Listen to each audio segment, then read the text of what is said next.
Hello, welcome to the Computer Game Show. My name's Sean Bell. I'm joined by James Farley. Hello. And Matthew Murray. Hello. Life has occurred once again. Dave couldn't make it tonight. I'm sure he's gutted, given that there's a load of feedback slagging him off tonight. Are we going to read that out? We probably shouldn't. Seems a bit harsh. Yeah, we probably shouldn't have given he's not here. Shame, because the listeners really went in on him. So, really did. Ruined him, you could say. Wasn't absolutely destroyed him. But we are going to start the show, as we always do, by going through our Patreon producers for this month. They are Aaron Patrick, the QuickBooks chap, Simon Nelson, Jack Oven, Moomin Biscuit, Trans Rights to Human Rights, Dave Ernsberger, Colin Brown, Gasman, Happy Birthday Sam and Neil, Gabsy, Rocketman76, Rex Reese, Happy New Year Sam, love from Neil, Grey Dragon Claw, Fred Fenge, Smooth Monkey, Happy Mother's Day Sam, love from Dr. Farley Sexy Fan, Don Whiskerando, friend of the show, and Sam. They all went to patreon.com/TCGS and they just smash their wallet on the desk and just, I don't give a fuck what happens, just take it. Yeah, of the They're usual. lovely people. You don't have to do that. You can just sign up at one of the lower tiers and get either a bonus podcast or a live video thing of some description. Have we settled on what we're doing now? I think we have, haven't we? I believe we have, yes. Which bit? That's his note. So the next 4 months, I assume, we're going to do a series of, so they're going to be, streams of us playing games together, but it's going to be a tournament. It is. Which we are calling Le TCGS Tournoi. I think the idea is each of us picks one game, right? Yeah. So this is the only question I have, because we're gonna start off this coming Sunday with Switch Sports. That's the thing, right? But nobody actually picked it, did they? Necessarily. Yeah. So I was going to say, if nobody wants it, I'll have that as my pick. And then you guys can go for whatever happens the next. Well, that makes sense, because you might actually be the best at it. I don't know about that. I feel like you've probably put the most time with you or Dave, I guess. Yeah. Yeah, definitely more than me. Yeah, definitely more than me. I haven't been on it since it came out. The other thing is I'm going to try and work out like a thing for how we're going to do it, like how it's going to work, because some of the games are like 2-player, aren't they? And some of them are not. So I'm just trying to figure out how am I going to assign points for each of these. That's true, because there aren't many events where it's just every man for himself, right? There's a couple. So, for example, like if we do like Chambara or whatever, then that's like one-on-one. You get that. So what I'm thinking of doing is any time that we're playing like on a team, you get half a point if your team wins. Or something like that. I don't know. Or 2 points for if you're on your own. I don't know. I mean, I don't know. Anyone who's listened to the Game of the Year shows knows that we're really good at coming up with fair systems. That really, everything gets a fair shake, and there's no weird, manipulation or anything going on. So it's going to be fine.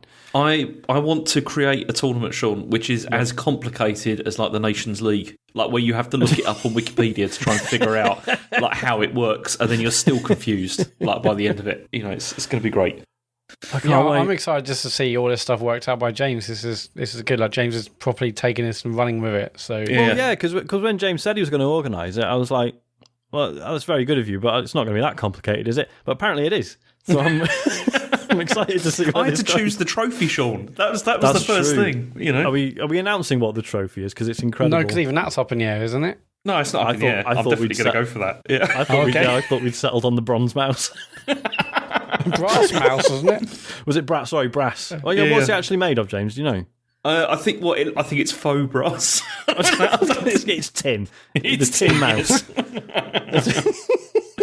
Because the trouble is they had. I looked up trophies, like video game trophies, and so they had like all the different controllers and stuff, and they had like an Xbox controller and a PlayStation controller, and I was just thinking this is going to be a problem because of the button placement and all that kind of stuff. Dave's not going to want the PlayStation one. I think the Xbox one. You don't need. Why does it have to be that? Yeah. That's why I think we'd go with the mouse instead, because there's one of a mouse, because then nobody wins, and it's an unfair compromise. Which is the best kind of compromise. How much does it cost? I don't want to tell you because you'll discourage me from buying it, and I want to because I think it looks amazing. Oh no, is it quite a lot? No, it's not super expensive. It's fine. Don't worry about it. If you win it, James, are you just going to not bother? I'd rather just have the cash. Just print out a picture. I would prefer the cash equivalent. Yeah. Yeah, so that starts this Sunday. If you're a £8.50 and above Patreon supporter who watches our monthly video thing, whether it's a talks over or us playing games, that is this Sunday from 9. There'll be an email going out to Patreon supporters in the coming days to say how you can watch it live. But that is La TCGS Tournament, which starts this week. The bonus show will also be out in the coming days as well. Oh yeah, we're recording that tomorrow, right? We are recording that tomorrow, and it'll be out probably Wednesday or Thursday. Thursday or Friday, no doubt. I was going to say you don't want to give them too much on the Wednesday. No, I was going to say I couldn't possibly do it on a Wednesday. That'd be unbelievable. Yep. TCGSCon tickets. We're down to like what 3? 3, the final 3. I mean, if you haven't bought one now, I don't want you to show up. Frankly, I'll just leave it. Yeah, you know what? Yeah, you're taking the piss. Let's save those 3. And, yeah. Okay. Pride merch is on sale. That's still on the website. All proceeds of our Pride merch goes to mermaids.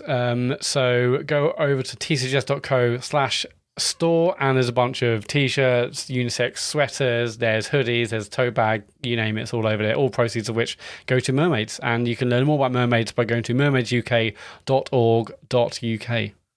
I still need to get something, but I can't decide between a t-shirt and a tote bag, because it turns out I love a tote bag these days. Oh, yeah, tote bags are amazing. I mean, love a tote bag, yeah. I feel like I should have done something different with design, because I kind of want to get everything and give it pricey. It's going to be a pricey month, you know what I mean? Well, yeah, I suppose it's all for charity. I should just buy both, really, shouldn't I? But yeah, and just maybe buy 10 of them. I don't know if you really cared. All that. I did think, we're not actually doing this. So don't half listen to this and think, oh, that's amazing that they're doing that at the live show. We're not doing this. But obviously, we all know the story of Matt throwing a load of t-shirts out into the audience at EGX and getting none of them back.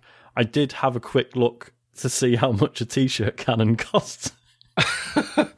Turns out they don't actually give you the price. It's like you can only rent. You can't buy them. You can only rent them. As far as I can tell, presumably because they're actually lethal at a certain range. And they're all like, oh, and once you've got it, like you have to supply the gas for it yourself. We can't ship it with the gas, which makes sense. But I was just like, this has suddenly become way too much of a headache. Yeah, I thought about lots of things I can do regarding that. I'm like, am I going to spend £600 on t-shirts for a gag? Come to a live show and find out. No. It's it simple. Be the first. we can still get the t-shirt launcher or whatever. What's it called? T-shirt cannon. Well, t-shirt cannon. Gun. Okay, cannon, we can still get the t-shirt cannon, but instead of the t-shirts, why don't we just stuff it with knoppers and then let it off? Oh my god! You could kill when it compromise the knoppers when the impact shatter the knoppers though. I don't think so, because they're quite securely wrapped up. I mean, but it probably would be quite painful if you got hit with them. God, imagine if you unwrapped it. It'd be like, like farmers put like rice in their shotguns when they want to hurt you but not kill you. I mean, I didn't know about that, but I will learn more. That's the thing. I mean, surprise, it can kill you still. Rice can kill, okay. Rice can kill. But can a knopper? but yeah, yes, I'm thinking if you disrobed a knopper and put it in a t-shirt cannon, I think it would just disintegrate on leaving the tube. It just a load of chocolatey biscuity dust. Imagine the mess, like all that, just pretty knopper dust everywhere. They should do that as like a thing on Jackass, just point blank knoppers to the gob. Sorry, Matt, have we got any feedback? Hang on. Before Matt does his feedback, I've got some feedback for myself. Whoa. For this. Oh, all right. Well, okay. What I want to understand is this. Okay. I want to understand something. This whole meme thing with that fucking picture, right, of me doing the thing, right? That the thumbs up. If this is becoming like a meme thing, what I want to know is, Matt, why has it got your name on it?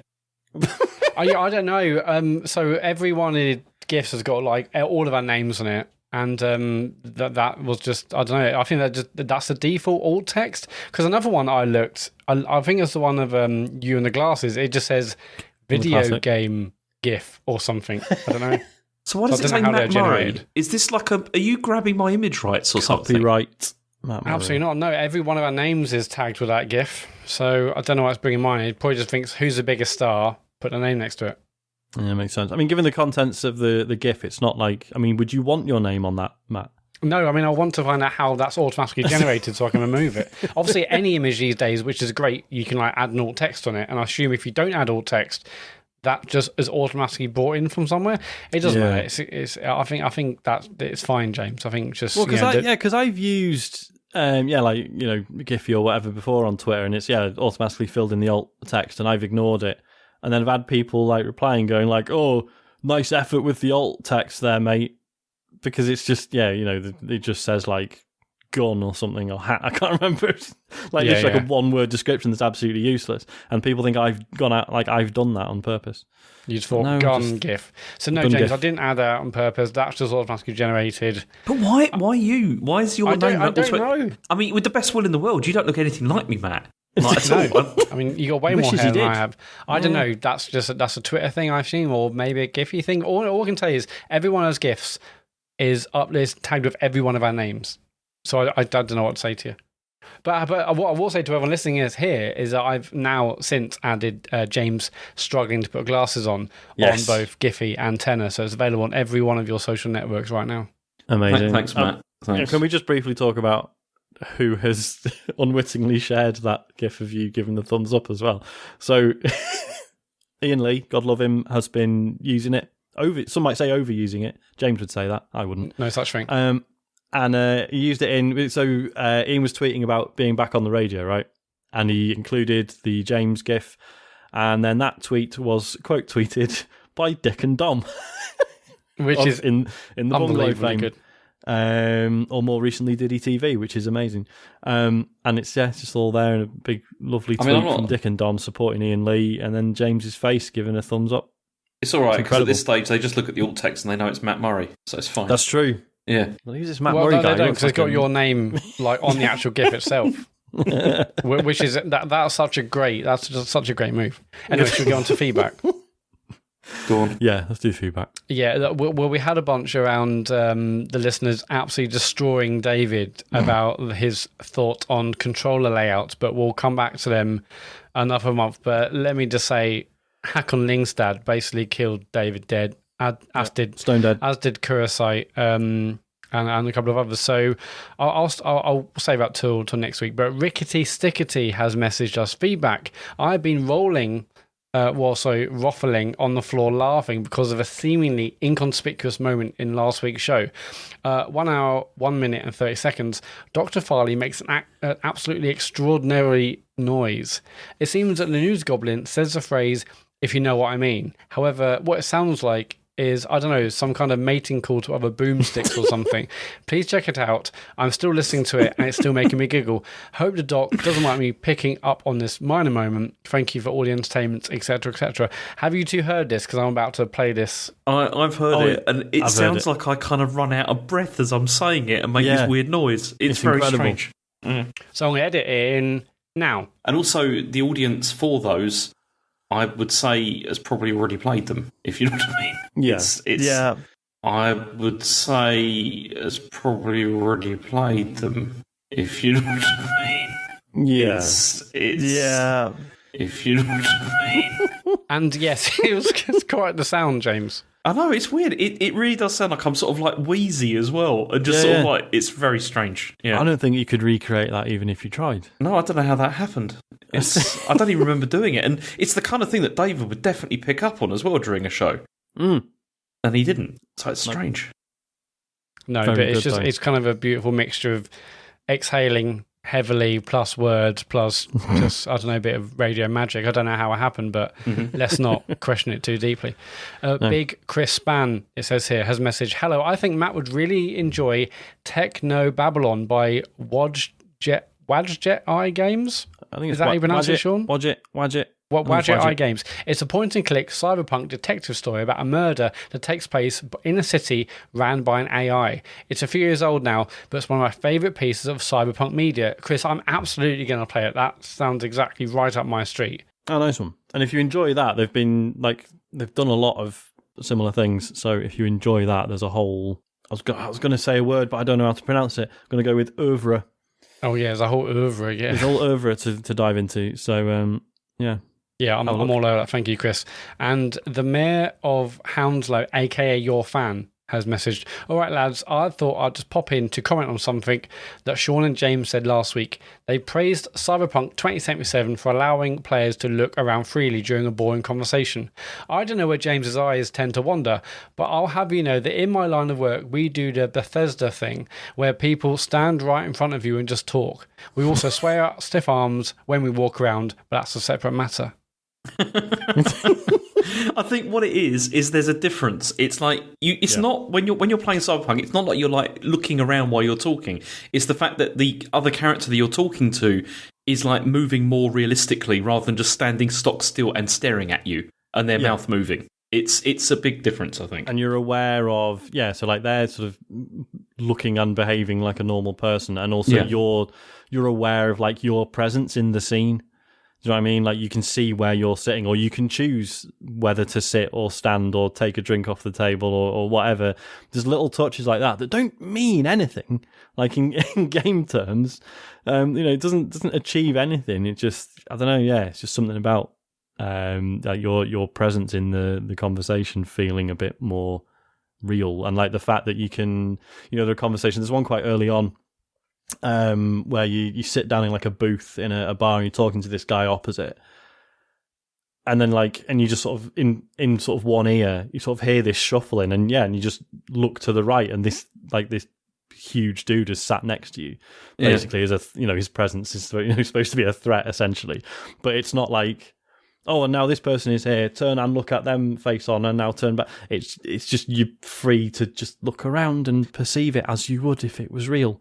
Everything just feels a lot more. I mean, despite all of the problems that Cyberpunk's got, which it has got a significant number, this sort of stuff is the stuff which makes it feel just so much nicer than like most of those Bethesda games. Honestly, like it feels much more natural, and also, I mean, I'd say the dialogue is just significantly more well written as well than most of those games as well. It's Yeah, great. Another thing about that, I haven't played any Fallout game, in fact, but Fallout 4 had like a voiced main protagonist, but this, Starfield doesn't. So have you two played Fallout 4? Was that off-putting by having a voiced main protagonist? It didn't have a voiced main protagonist. I'm pretty certain it didn't. Oh, I thought that one was the one that did, and then people weren't a fan of it. I haven't played it, so I don't know. I mean, I'd have to check, because that is one of those things where I'm really certain it didn't, but then I'm probably wrong.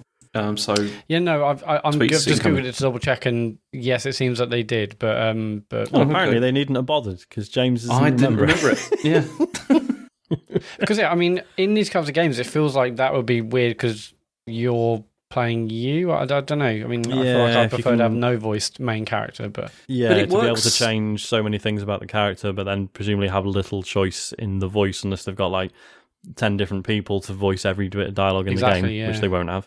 Yeah. And with Cyberpunk, they only have, it's like there's 4 versions, isn't there? I think of voices. I think in the game. Yes. I mean, I just went with the standard male voice, or whatever, and I spent a lot of the game thinking. Is it not just? I thought it was just 2. Is it? No. I think is there? Maybe not. I don't remember. Maybe it's just 2 in that case. And it was, I just remember just thinking he just sounds like a dick like most of the time. But then you kind of get used to it, and it's not so bad. But yeah, it also sounds a bit annoying. One other thing, this isn't even Vega related, but it's E3 related, and I saw a couple of like tweets about this, and it made me to like step back and think about it, like the fact that at Microsoft's Xbox show there was no mention of Halo at all, apart from the DLC in was it Flight Simulator or whatever it was. And I know like Halo Infinite's been out, we've had kind of the single player thing, we're still waiting for co-op and Forge mode, but it did make me think, wow, like we just went a whole E3 show, or Summer Game Fest show, and there was no Halo at all. There was no like, hey, Forge mode's coming on this date, co-op's coming, or a single player DLC thing's coming. It's just absolutely nothing. Not even like a trailer for like a new season of the multiplayer. It's just that's what you'd have thought, wouldn't you? Or they'd have been like, we're currently in this season. People can do this, and this, and it's doing really well, and all that kind of thing. There's it's weird. It is really weird. It feels like they're kind of done with it, which is just very strange. I mean, obviously they're not, but it is odd that they didn't go more into it. Yeah, I didn't realise it at the time, but then just like, oh yeah, you're right. There was again, apart from another DLC mentioned, there was nothing, and that, I mean, maybe that's a good thing, because maybe like rather than just here's another Forza, here's another Gears, here's Halo, maybe it's a good thing that they're stepping away from like their core franchises, but it's also a bit of a shock to think. Well, they did have Forza. Nothing's coming.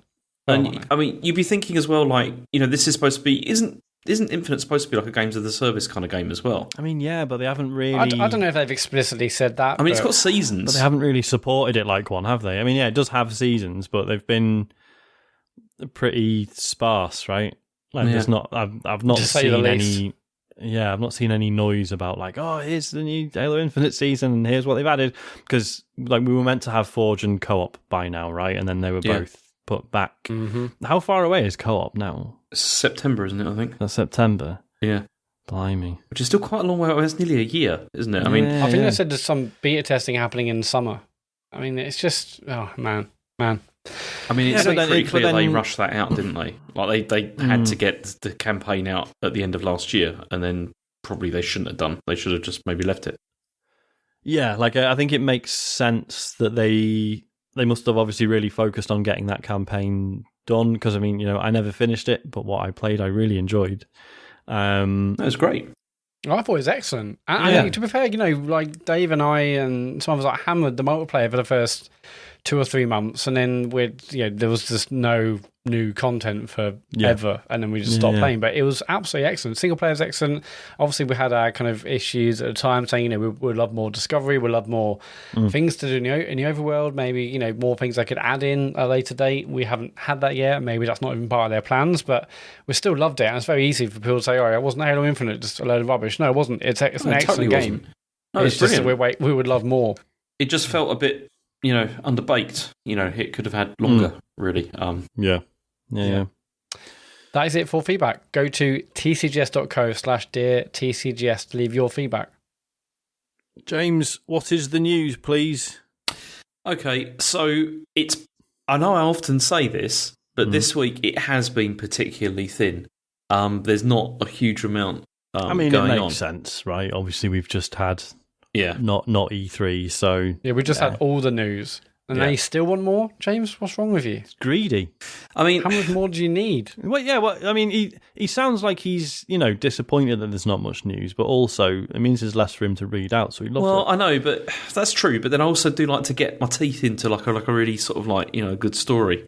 And I don't know if any of these really provide that. I mean, we've got... So the first one I've got here is, Activision Blizzard has cleared itself of wrongdoing. Oh, well, that's all right then. So awesome. That is... Yeah. Everyone go home, all sorted. Nothing was ever wrong in the first place. Great.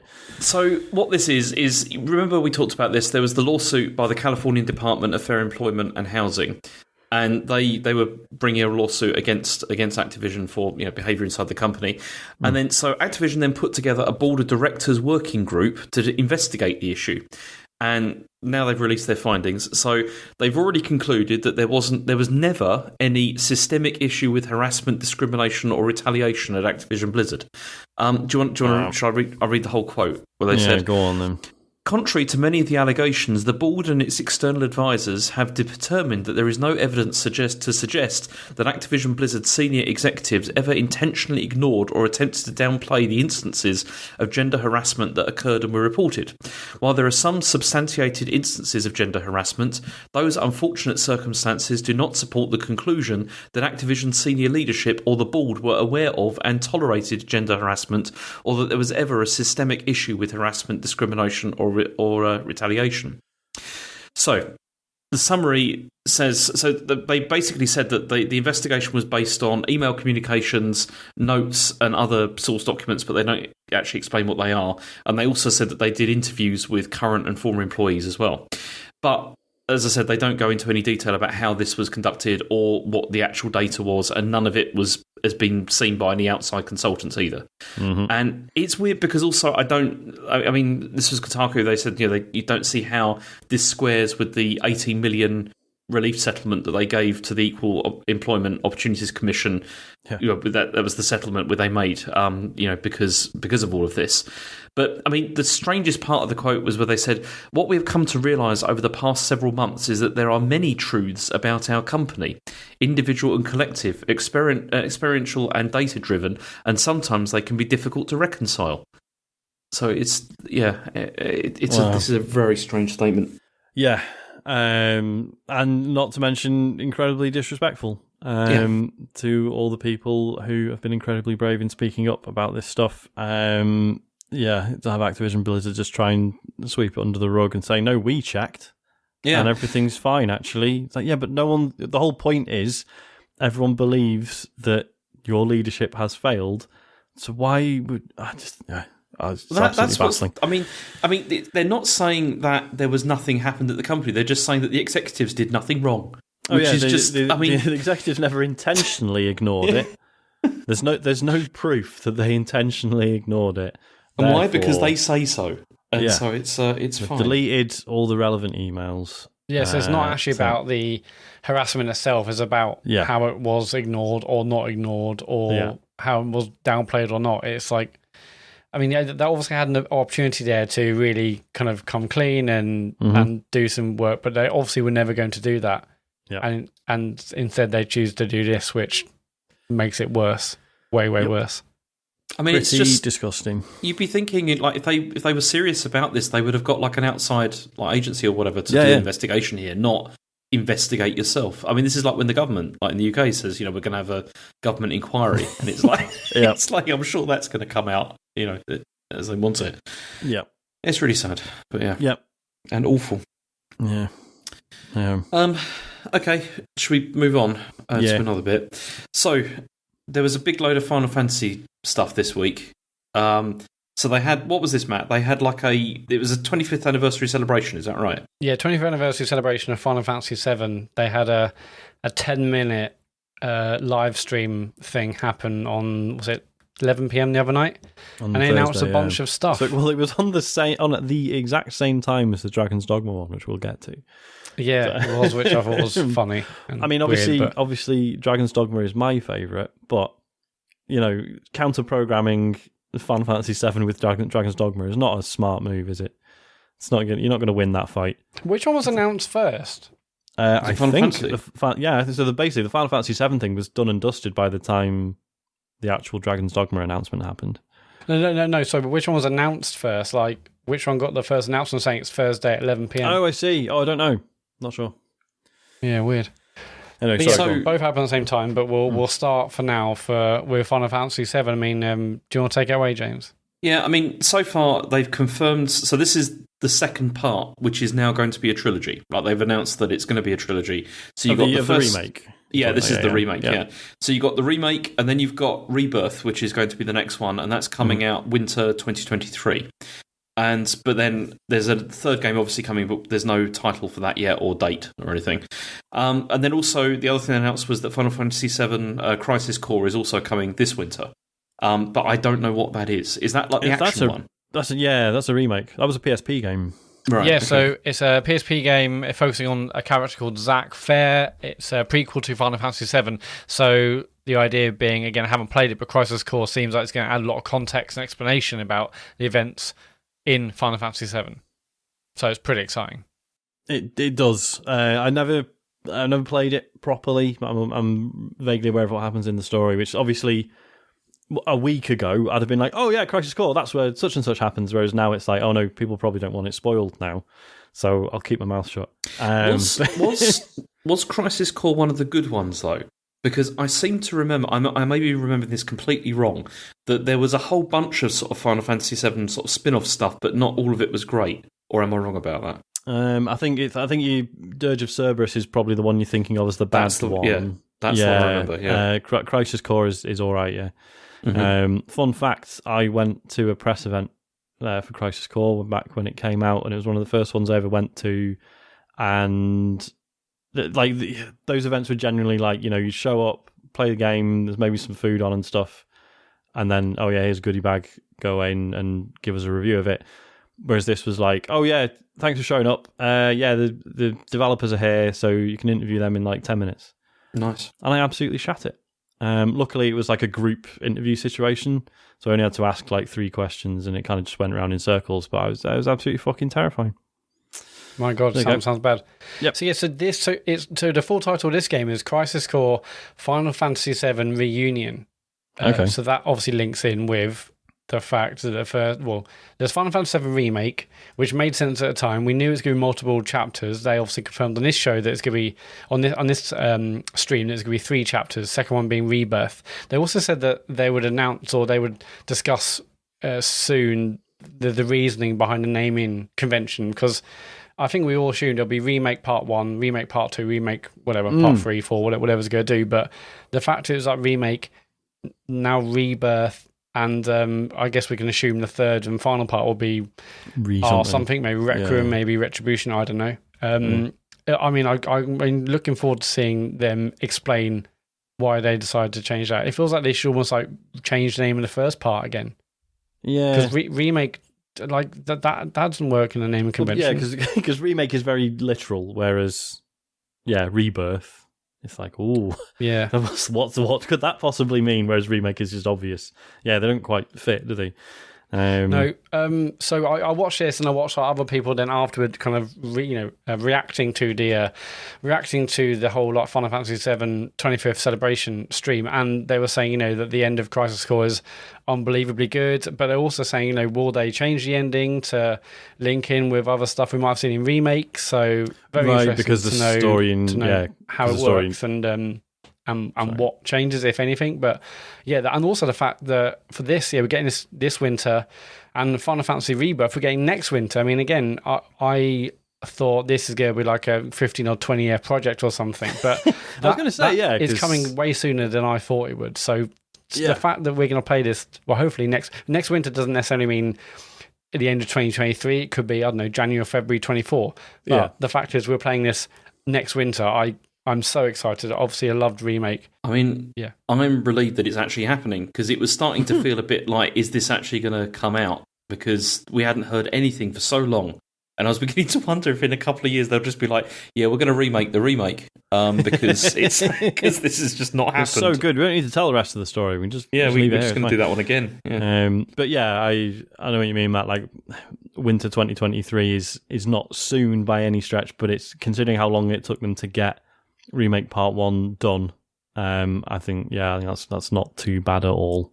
Yeah, there was a trailer for Rebirth. I mean, again, I haven't played the original Final Fantasy VII, so I can't really tell you what's happening. But I know Sarah and some other people are like, oh my god, they're doing the thing, or this is changing. You're gonna have to play the original, man. You got 18 months. I know. I've still got it installed on my Switch. Have you? I tweeted after saying, Sarah, you've got to explain what just got announced, and she's like, basically, no, just play the bloody game for fuck's sake. Then I'll happily tell you.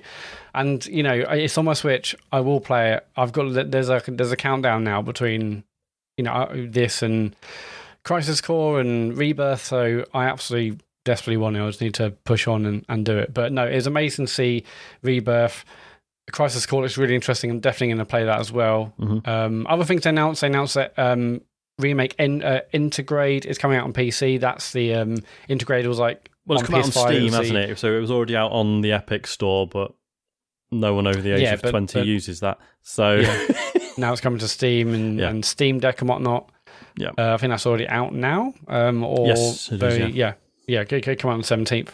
They also announced like DLC for the First Soldier, which is their like battle royale mobile game. They also announced or show more of Ever Crisis, which is basically Final Fantasy VII on mobile, but it's basically got what looks like the battle system from Remake. Yes. But also I believe lots of the other games related to Final Fantasy VII. That's right. It was just incorporating the fucking lot, wasn't it? It was... Yeah, so it's incorporating all the other games related to Final Fantasy VII and the remake battle mode, and it's on phones. They announced this like last year or maybe the year before. I was really interested in it. I thought maybe this is the way I'll play Final Fantasy VII if it's combining the battle system with the remake and all the DLC. Mate, I thought that would be the perfect way to do it. Mm-hmm. But it's they said on this they're going to beta test it during 2022. So God knows when this is actually coming out. It feels like this is probably a long way off, but that looked really good as well. Yeah, it looked like it sort of followed in the footsteps of the what do they call it? The Final Fantasy 15 like portable version, whatever I think is that what it was called? The one that was out on like mobile and then Switch, and apparently is in some ways a better game than actual Final Fantasy 15. Oh, really? Yeah, apparently it's it just streamlined like a scaled down. It was like a scaled down version. Yeah, it's scaled down, but like tells the same story, but in like half the time, and it's still perfectly enjoyable apparently. So yeah, the Ever Crisis looks similar to that. So yeah, I'm really intrigued to see how that turns out. Yeah, so for just a 10-minute stream, I thought this was excellent. Sounds I like can't wait to play all the things. Sounds like they fit a lot of stuff in 10 minutes. Yeah, because it started a couple of minutes late. Then there was like a big old introduction about remake And then another video, I'm like, okay, there's 4 minutes left. What the hell are they really going to show? But they managed to cram it in. They also showed off some merch, but I'm probably not going to be buying the Cloud Strife clock or you know what time it is. Good point. Maybe I will. No, I maybe I'm only allowed to buy that once I've finished Final Fantasy VII. Yeah, you've earned the right. Treat myself to a lovely old Cloud Strife model. Yeah. Okay, nice. So that was that, but also Dragon's Dogma 2 was happening at the same time. Yeah, so was this exactly the same time then that this was on? Exactly, it started exactly the same time. So yeah, so I was streaming Sea of Thieves at the time, and I was like, look, just give me a sec, I'll put a little, do a little sort of picture-in-picture thing. So it was still us playing Sea of Thieves, but in the corner there was this Dragon's Dogma presentation, and it was. I mean, I'd braced myself for like, they're probably not going to announce anything, or if they do, like it's going to be, incredibly brief. What I didn't expect was like a 20-minute mini documentary about the making of the first game, which I'm going to go back and watch without the burden of like, just me sitting there thinking, come on, fucking announce something. Because it did actually seem really interesting. But as I say, I was, streaming, playing Sea of Thieves at the same time, wasn't really paying attention. It did actually look pretty cool. And then, yeah, all the developers that were in it were all wearing hoodies, all zipped up. And then at the end, they all unzipped their hoodies and they were wearing Dragon's Dogma 2 t-shirts.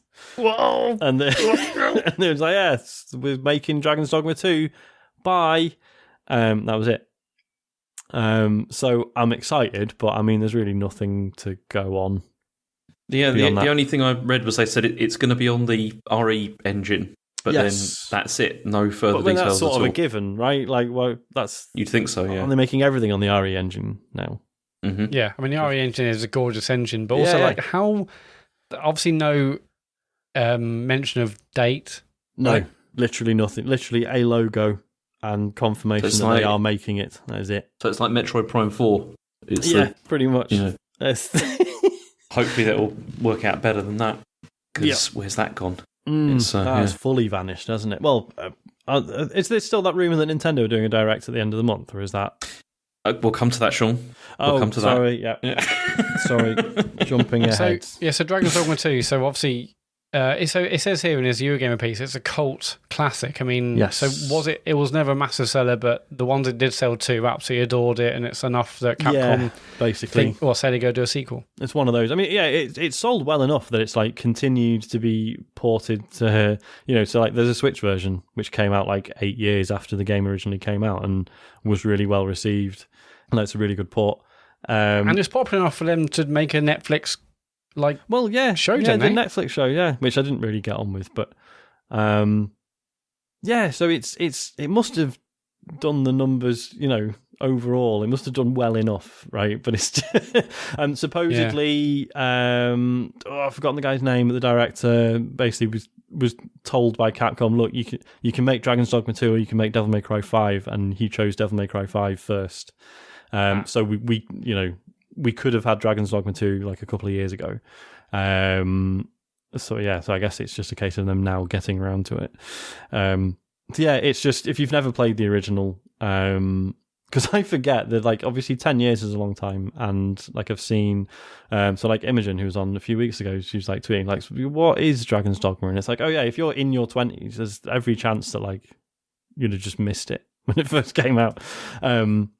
But yeah, it's like obviously it's a Japanese action RPG, but it's like a Western fantasy setting, and it's on the surface it's quite standard sort of Tolkien-esque Dungeons and Dragons style stuff, but the combat is really sharp. Like the fact that it's people who worked on Devil May Cry also worked on this. Like especially if you play as the Strider class, which is like your sort of rogue thief one or whatever. Like the melee combat is really good. And then and for reasons I won't get into, because I think a lot of people are finally going to play the game, about halfway through it just goes fucking nuts. Like the plot is just absolutely bizarre, and it explores a lot of really interesting ideas and does a lot of weird things. And it's really like it, and I'm glad it's getting a sequel. Yeah, it's gonna be interesting to see what they do to change it or update it, and for like a new audience. Well, yeah, because it's one of those where, because it's because it's about, the first half of the game, like, oh, this is, the dragon's taking your heart and you have to kill the dragon and get your heart back and save the world. And then it just completely flips all of that. Like, you can't do that again, right? So would it be better if the second game was like completely unrelated and, was like set somewhere else or whatever? Like, I don't think there's much else you could do with the story stuff it establishes in the first game. So I don't know. We'll see. I'm just watching the trailer now. It looks very Elden Ring-like. Yeah, I played it very briefly on the Switch. It's one of those games which I do sometimes think about going back to, but it's just there's so much stuff at the moment to play, like I find, that it's just, I'm not sure if I will. And I mean, I only played it for maybe about 2 hours or so, and it was a little bit janky. Because it's quite old at this stage. I was going to say, the thing. It's quite slow paced as well. There's a lot of running around. Yeah, it's one of those ones I think I need to sit down and sort of absorb myself in it, and then maybe I'll get further. Yeah. But one day. Cool. Maybe. All right. What's next? Okay, so Sony are apparently going to unveil a new PlayStation 5 Pro controller soon. So this is from this guy, it's Tom Henderson, who's working for Try Hard Guides. He says that this is coming. He says that there's it's going to have the same basic style, but with some key differences, including what they're calling removable stick units, where you can like switch out the sticks, and also something called Flappy paddles, which I don't know what that's supposed to mean. Well, no, it's just paddles on the back, like the Elite controllers got them. Loads of them have got. Are they called Flappy paddles? Yeah, I mean, even like the Steam Deck's got like paddles on the back. Are they called Flappy paddles? I don't know if that's a trademark, but paddles on the back isn't out of the ordinary, is it? Well, this is going to have Flappy paddles on the back, apparently, and also apparently significant software upgrades. I don't know what that means, and it's getting revealed very soon, apparently, because there's a rumor also there's going to be another showcase at the end of this month from Sony. Hang on, a showcase or state of play? I don't know. What's the difference? Well, no, Showcase is like the massive one they did where it's like all black branding, and it's like, okay, they announced loads of massive titles there, and then we've had state of plays before and after. Right, hang on. So the Showcase is the big one, is that right? Yes. Yeah. Okay, the state of play is the one with trailers, right? But they both have trailers. They've all got trailers. So state of play is like the one we see every month or so, or a couple of months, and it's like the blue branding, and we've seen lots of them. There was one just 2 weeks ago, and then the Showcase they did once where they announced just tons of massive games. Okay, so it's a state of play. I've just had a look. Okay. Yeah, so just to be clear, apparently a state of play, not a showcase. I mean, the thing is, they've only done one showcase ever, so maybe that's just a one-off. But in my mind, I'm like, okay, showcases are the big ones. State of plays are kind of a bit more standard, but they'll probably never do a showcase ever again now. No, probably not. No, probably not. That was it. It's funny, because obviously the Xbox Pro controller is it called that? I can't remember. Elite the Elite controller. Sorry, Elite controller. It's obviously existed for a while. I mean, I've never been tempted really. I think I've always sort of assumed that they are for pro gamers, which I am not. Don't put yourself down, Sean. But then, if someone was to say, like, look, me neither, but I got one and it's just really nice. Like, it's just feels premium. I mean, I've heard that. I know a couple of people have got them, but what put me off, and again, I was the same, was like, am I really going to spend 150 or whatever it was on a controller? But they were like, oh no, it feels amazing, all the stuff you can do with the sticks, the grip, etc., etc. But what I also heard from all of them is that they like had to send it back because this broke or that broke or that was faulty. I'm like, well, if that's the case, then I'm not even going to entertain the idea. No, I thought they were like 80 quid or something. That's what I thought. Well, the standard control's like 50 or 60. I'm very sure they're over 100. Jesus. Yeah, I'm having a look. 160 at Argos, which is where I get all my consumer electronics from. It's a great shop. Also, I guess, so obviously there was like an Elite controller Series 2, but that didn't have the share button that was on the current S and X controllers. So I'm like, right. So you could probably get even less likely to do it. You could probably get an Xbox One original Elite controller for less, I guess. But yeah. Yeah.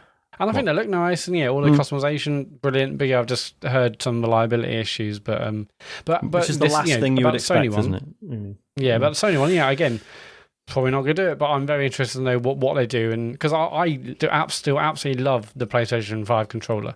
Yeah, me too. I still pick it up every time I pick it up. I'm like, this controller feels great. I know I'm probably in a minority. Still love the way it looks. I just controls wise, feel wise, it feels fantastic. No, I'm fine with how the controller looks. I mean, the main machine just doesn't look so nice, does it? Have none of you got those D-brand dark plates? This isn't an advert. No, Dave doesn't like D-brand. I'm not fussed about how the console looks. It's kind of in between two monitors. It is what it is. I'm not too bothered about it. Yeah. I just wish mine wasn't so loud. Because it's, I've definitely got something wrong with mine, but there's nothing I can do about it. Anyway, so Pro Controller, I don't know. I'm not particularly excited, but I'm sure somebody will be. Next, apparently there's going to be a Nintendo Direct this week. Oh, no way. So get excited. There's a Nintendo Direct coming. Yes, can't wait. Here we go. It's going to be 20 minutes long. It's going to be about Bayonetta 3. It's going to have Silk new Song. Splatoon stuff. Yeah, Silk Song is going to be there. Of that. Yeah. 3 p.m. and Zelda Breath 20 of the minutes. Wild 2. It's Xenoblade Chronicles 3 only. Okay.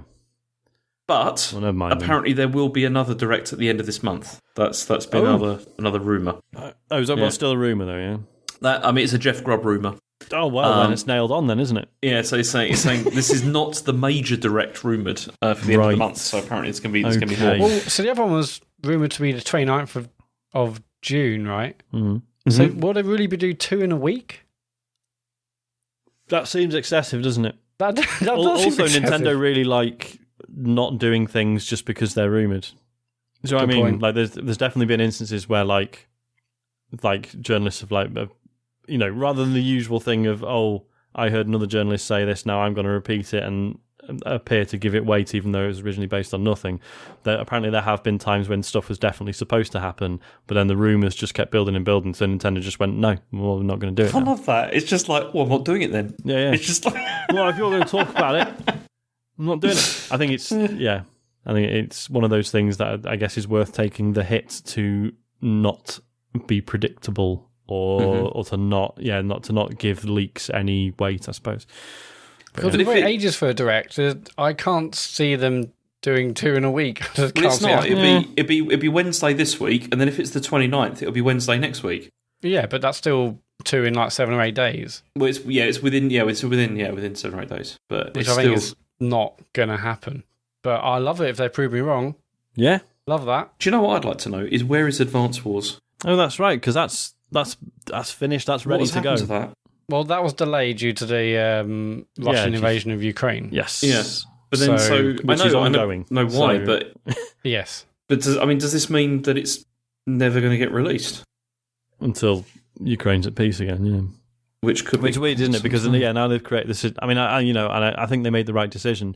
But it's now in this situation where it's like, oh well, if you release it before there's peace in Ukraine, is that you just sort of going, well, no one cares anymore now? Yeah, it's a bit odd. But yeah, it's like the Limmy sketch about the Live Strong armbands. Where he's like, all right, so no one's wearing them anymore. So was there a cure for cancer? Was there? Yeah, it's done. That's done. That is. So no, at some point you just went, just take that off now. And there you go. That's the end of the news for this week. We got nothing else. Cool. Yeah. No, we haven't. This is going to be a short episode, isn't it? Because with possibly. I mean, I'm saying it now. I can't believe you just said that. Yeah, sure. Now that I've said it, 2.5 hours. Let's go. Yeah, what have you been playing? I would say that. Well, actually, I mean, yeah, no. Should we start with TMNT, James? That's probably the biggest release this week, right? I think we should. Yeah. Yeah. Go on then. Yeah.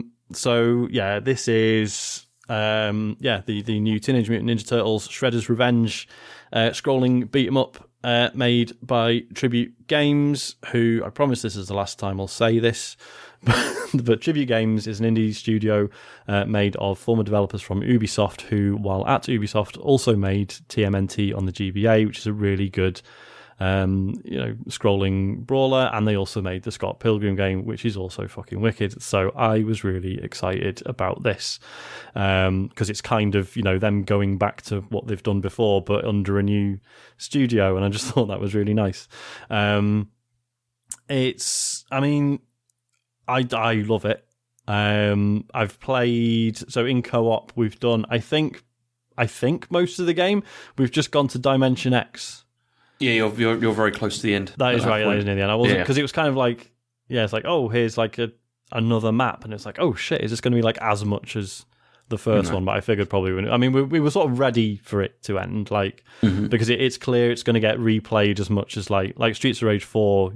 You can finish that in like an hour, right? It's actually quite brief, but it's really replayable for a bunch of reasons. So I'm quite happy for this to not be that long. But I mean, we must have been on it for sort of 2.5, 3 hours, and we didn't reach the end. But have you finished it, James?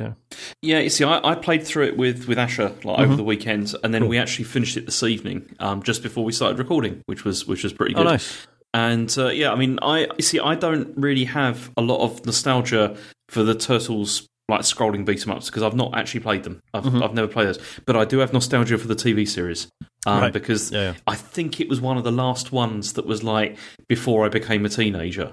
That I was kind of like, this is I was interested in, and I mean I'm really loving this because it's still part of this whole 2D side-scrolling revival thing, which I'm very much into because, as I've sort of talked about many times before, I'm a huge fan of things like Streets of Rage and Final Fight and stuff like that. And having another one of these is good. But I mean, the only thing is I don't feel this is as good as Streets of Rage. Mostly because I've always felt I've played one of the Turtles games once before, like sort of briefly, when they re-released it. I think on Xbox they had like one of those came out. I'm pretty certain, and they always felt rather sort of like lightweight, like in the sense of when you play Streets of Rage and you punch, when the punches connect, like you really feel it, like there's like a sort of a thump, and I never really feel that with these games. It always feels like it's very breezy in comparison, isn't it? Yeah, but that's not a problem. That's fine, and it's one of the things that I like about this is that they really have like sort of taken on board like all of those things that have all the sort of innovations that there's been from things like Streets of Rage 4 with like the control scheme and the way that each of the characters has really different movesets, like really different, and like you can, and also they level up as well, like as you're playing through. Like if you're playing through on the campaign mode, it's not your character gets gradually more and more powerful as the game goes on, which was a bit annoying because I was playing it with Asher and he just wanted to keep changing characters all the time. But then that meant that every single time they were starting at 0 every time. So he's like, I want to be Splinter now. And it's like, oh, do you have to? We're on the last boss. Yeah. And it's really hard. It's not helpful. Not now. It's like, could you please just remain being Michelangelo? Stay there. He's a party dude. He was, yeah. Yeah, because I was wondering if there was going to be a progression system in this because... Yeah, so like TMNT and Scott Pilgrim versus the World basically nicked like the River City Ransom thing. So you would like go to shops and buy like new moves and power ups and stuff. Whereas this is just straight up. Yeah, like you say, you just level up, don't you? And then sort of once you reach a level, you'll get like a new attack or whatever, or a new ability. They always seem to be. Yeah. I think some of them just like more damage. I can't remember. Yeah, there's like more HP and stuff like that. But if you play in arcade mode, it doesn't do that because they all just come fully leveled. Like when you play that, like you don't have to unlock anything. But then obviously the caveat with that is that then you don't, you can't save in between levels, and you also have like a finite number of like lives and all that kind of stuff. So because there's arcade mode and there's story mode, right? Whereas so story mode you level up and you unlock stuff. But it's also, is it quite a lot easier? Is that right? You mean the campaign mode? Yes, sorry, yeah. Yeah, I think so. I mean, we played it on chill, like on the lowest difficulty. But even so, one of the things that I enjoyed about it actually was there was a very gradual ramping up of difficulty to the point where at the end, like one of the levels we failed, like towards the end, and I was. It was quite good. Like in the sense, I was thinking, this is not just like a walk through the park. There is a bit of challenge even on this difficulty level, which was pretty good. Because one of the things I felt was very different between this and Streets of Rage 4 was like Streets of Rage 4, you can like as soon as you start hitting the bosses. I mean, the first few are okay, but I think quite early on you start like. Straight away you're sort of thinking like, okay, we need to actually figure this out, like the boss is doing stuff that we haven't really faced before, and it really forces you to consider your move set and like how you can tackle them, whereas this is much more straightforward. I found for the bosses, like there's still there's patterns to learn and there's weird little set pieces and stuff, like they're really good fun and they're quite inventive, but none of them felt like a roadblock like the ones in Streets of Rage 4 did. And I'm not saying that's better or worse, because we enjoyed the process of we enjoyed that process in Streets of Rage 4 of being like, right, we are just getting absolutely battered by this boss. Like we can't even land a hit. There's something we've not understood here, and that process of figuring that out was really interesting. Whereas that's kind of absent here, but it's still kind very fun. Yeah. Although there are two bosses towards the end which are more like the Streets of Rage ones. Oh, really? In the sense that you do have to kind of figure out what the patterns are and everything to be able to beat it. Otherwise, you'll be there all evening. Did you prefer that than James? I'm not sure, actually. It was a nice change of pace in this, actually, from the earlier ones being very much kind of, you just all get in there and just keep, mashing the buttons, and then you can like defeat them. Whereas those ones had a bit more challenge to them. But then like Asher got knocked out, and then it was just me doing it on my own, which was more difficult because this also has scaled difficulty as well, depending on how many players are playing. Right. So, if you bring in 6, it gets apparent. I mean, I've not tried this yet, but apparently it gets very, very like chaotic and significantly more difficult because the enemies become more aggressive as well. And I mean, I'd like to try online actually, because I'd like to see if it works. It did for us, yeah. We played with 3 players, which, to be honest, feels like about the limit. Like the idea of playing with any more than 3 players seems pretty wild to me. The fact that you can have 6 is cool, but I can't imagine it being particularly playable. One thing I really liked was that, obviously Streets of Rage and a lot of other brawlers, but like as you're hitting enemies, like, there's their health bar like appears at the top of the screen. Yeah. Whereas in this, it's like, well, pretty much most enemies were going down in like, 3 or 4 hits anyway. Yeah. And they just kind of, like their colour changes. They sort of go sort of darker and desaturated when they're dead, effectively. So there's no sort of glancing up at a health bar or anything. You're just battering them. It's like, right, you sort of kind of faded out, gone to someone else. But equally, if you're trying to combo your way through a level and be a smug prick about it, you can basically keep like comboing on like an enemy's corpse. You can keep just like, battering them, like knocking them in the air and hitting them repeatedly until the next enemy has appeared to like keep that chain going. So that's really cool.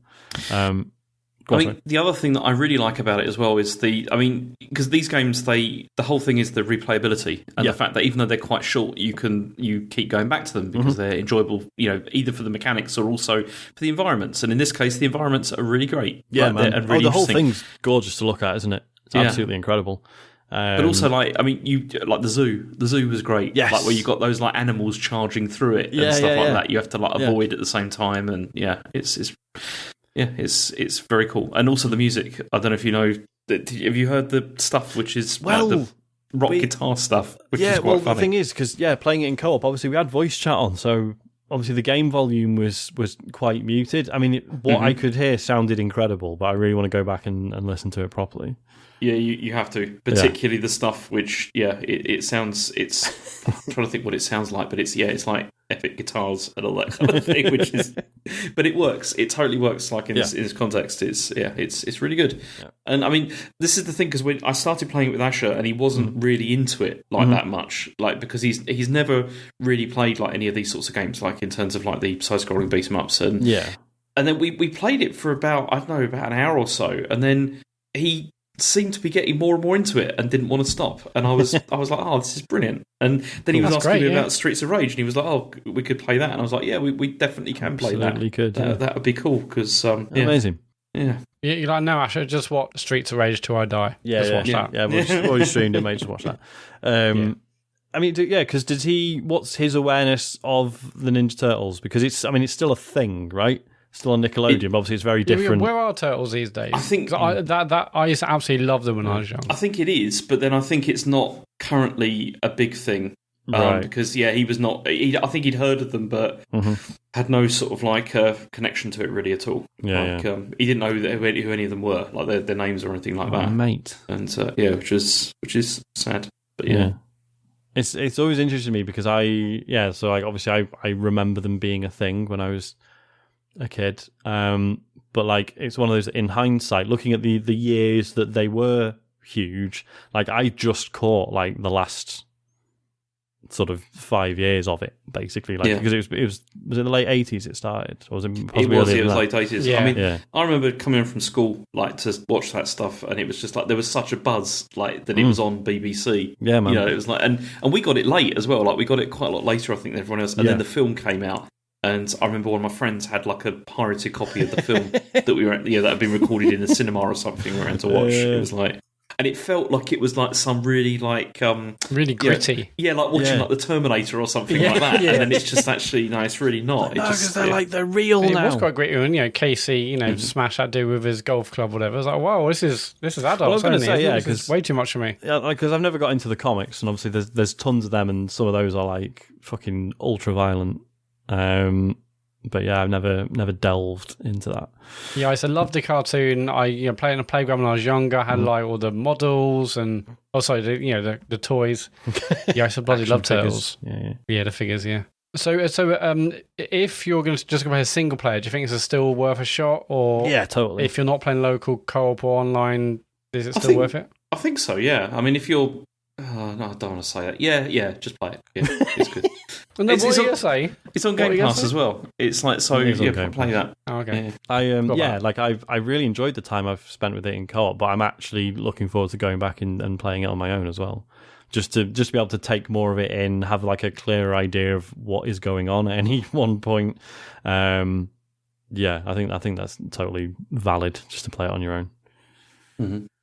So now that you've gone through it, James, you said you'll want to play a game of Asher. I mean, what really is drawing you really properly to play it again and again, really? Or is it? Well, there is character unlocks as well. There are character unlocks, rather. And because by finishing it, I unlocked a character that I'd like to play as. Mm-hmm. So I'm going to go back for that, I think. But then also, you can level all the characters as well and then give them, new abilities and all that kind of thing. So I will go back to this, I think, and we will play it again together because, we had a great time. I think, I might be making this up, but I think some of the levels have secret exits as well. That's what's implied by the map anyway. It looks like there's roads leading off from some of the levels that don't get sort of filled in after you finish the level. So I'm wondering if there's secret exits, but I don't know. Not checked. See, there's also, this is not related to this, but isn't there a Turtles collection coming out soon? Or did I dream that? Yes. Which does not include the GBA one that I really like. Which is weird. But yeah, I gather I don't think I've played any of the arcade ones. But I gather they hold up. I did something really stupid this week. Oh God, what? Really how many copies of FIFA did you buy? I was going to say, arcade. No, this is just, I don't know why I did this. We watched Sonic the Hedgehog 2, the film. Yeah. And I didn't like it that much. I don't think it was that good. So you didn't like it compared to the first one? Nah, I thought the first one was a lot better. Yeah, it was, especially, Dave, I know David really liked it. We chatted about it over messaging or whatever like that, and I'm not a huge fan because I just found it was Darman level acting in that film, and it really compared with the first film. Yeah. And it was a bit of a shame. But anyway, I know you'll probably never be able to realistically answer this, but do you think it's because the first one was a surprise and you went in with low expectations and it was good, and now you're like, oh, first one's good, this one, are the expectations too high already, or is it really genuinely a level of quality lower? Possibly. I mean, I didn't feel that the jokes landed. A few did, but a lot really didn't. And there was a lot of that kind of pause for laughter here kind of stuff, right? Where it's just that. I don't think it was that funny. It was my problem with it. And I mean, Jim Carrey was fine, but I didn't find anyone else that particularly good in it. So what did Asher or whoever watched it with you think? He thought it was all right. Chen was really bored, and she liked the first one. She just was like, all right, okay, started playing with the phone and stuff like that because it's just this is not that interesting. So anyway, but watching the sad thing you did? Go on. I bought Sonic Origins, and I don't know why. Okay. I don't know why I did. I pre-ordered it on Switch, right? Because I just suddenly thought, that's got to be a good pack. Playing all those games again. And then I just thought, but I've played those games so many times and I already own them on everything. Why have I just spent more money to buy them? Yeah. And I don't even know if it's going to be good or not. Because often those emulation, it's often not great on these things. And you can't get a refund either because it's Nintendo and they don't do that. So now I'm stuck with it, and I just thought, why did I buy that? I don't that know was why. stupid. I mean, like, at least pre-order a disc where you can cancel it before. It's not out on disc. I did check. Is it? It's Before. digital only? Okay. Yeah, it's digital only, and I mean that's how you get they get you, isn't it? It's just. I mean, I should have bought the Turtles one instead because that would at least that would have been some games that I've not played or like for a long time. Oh, why did I do that?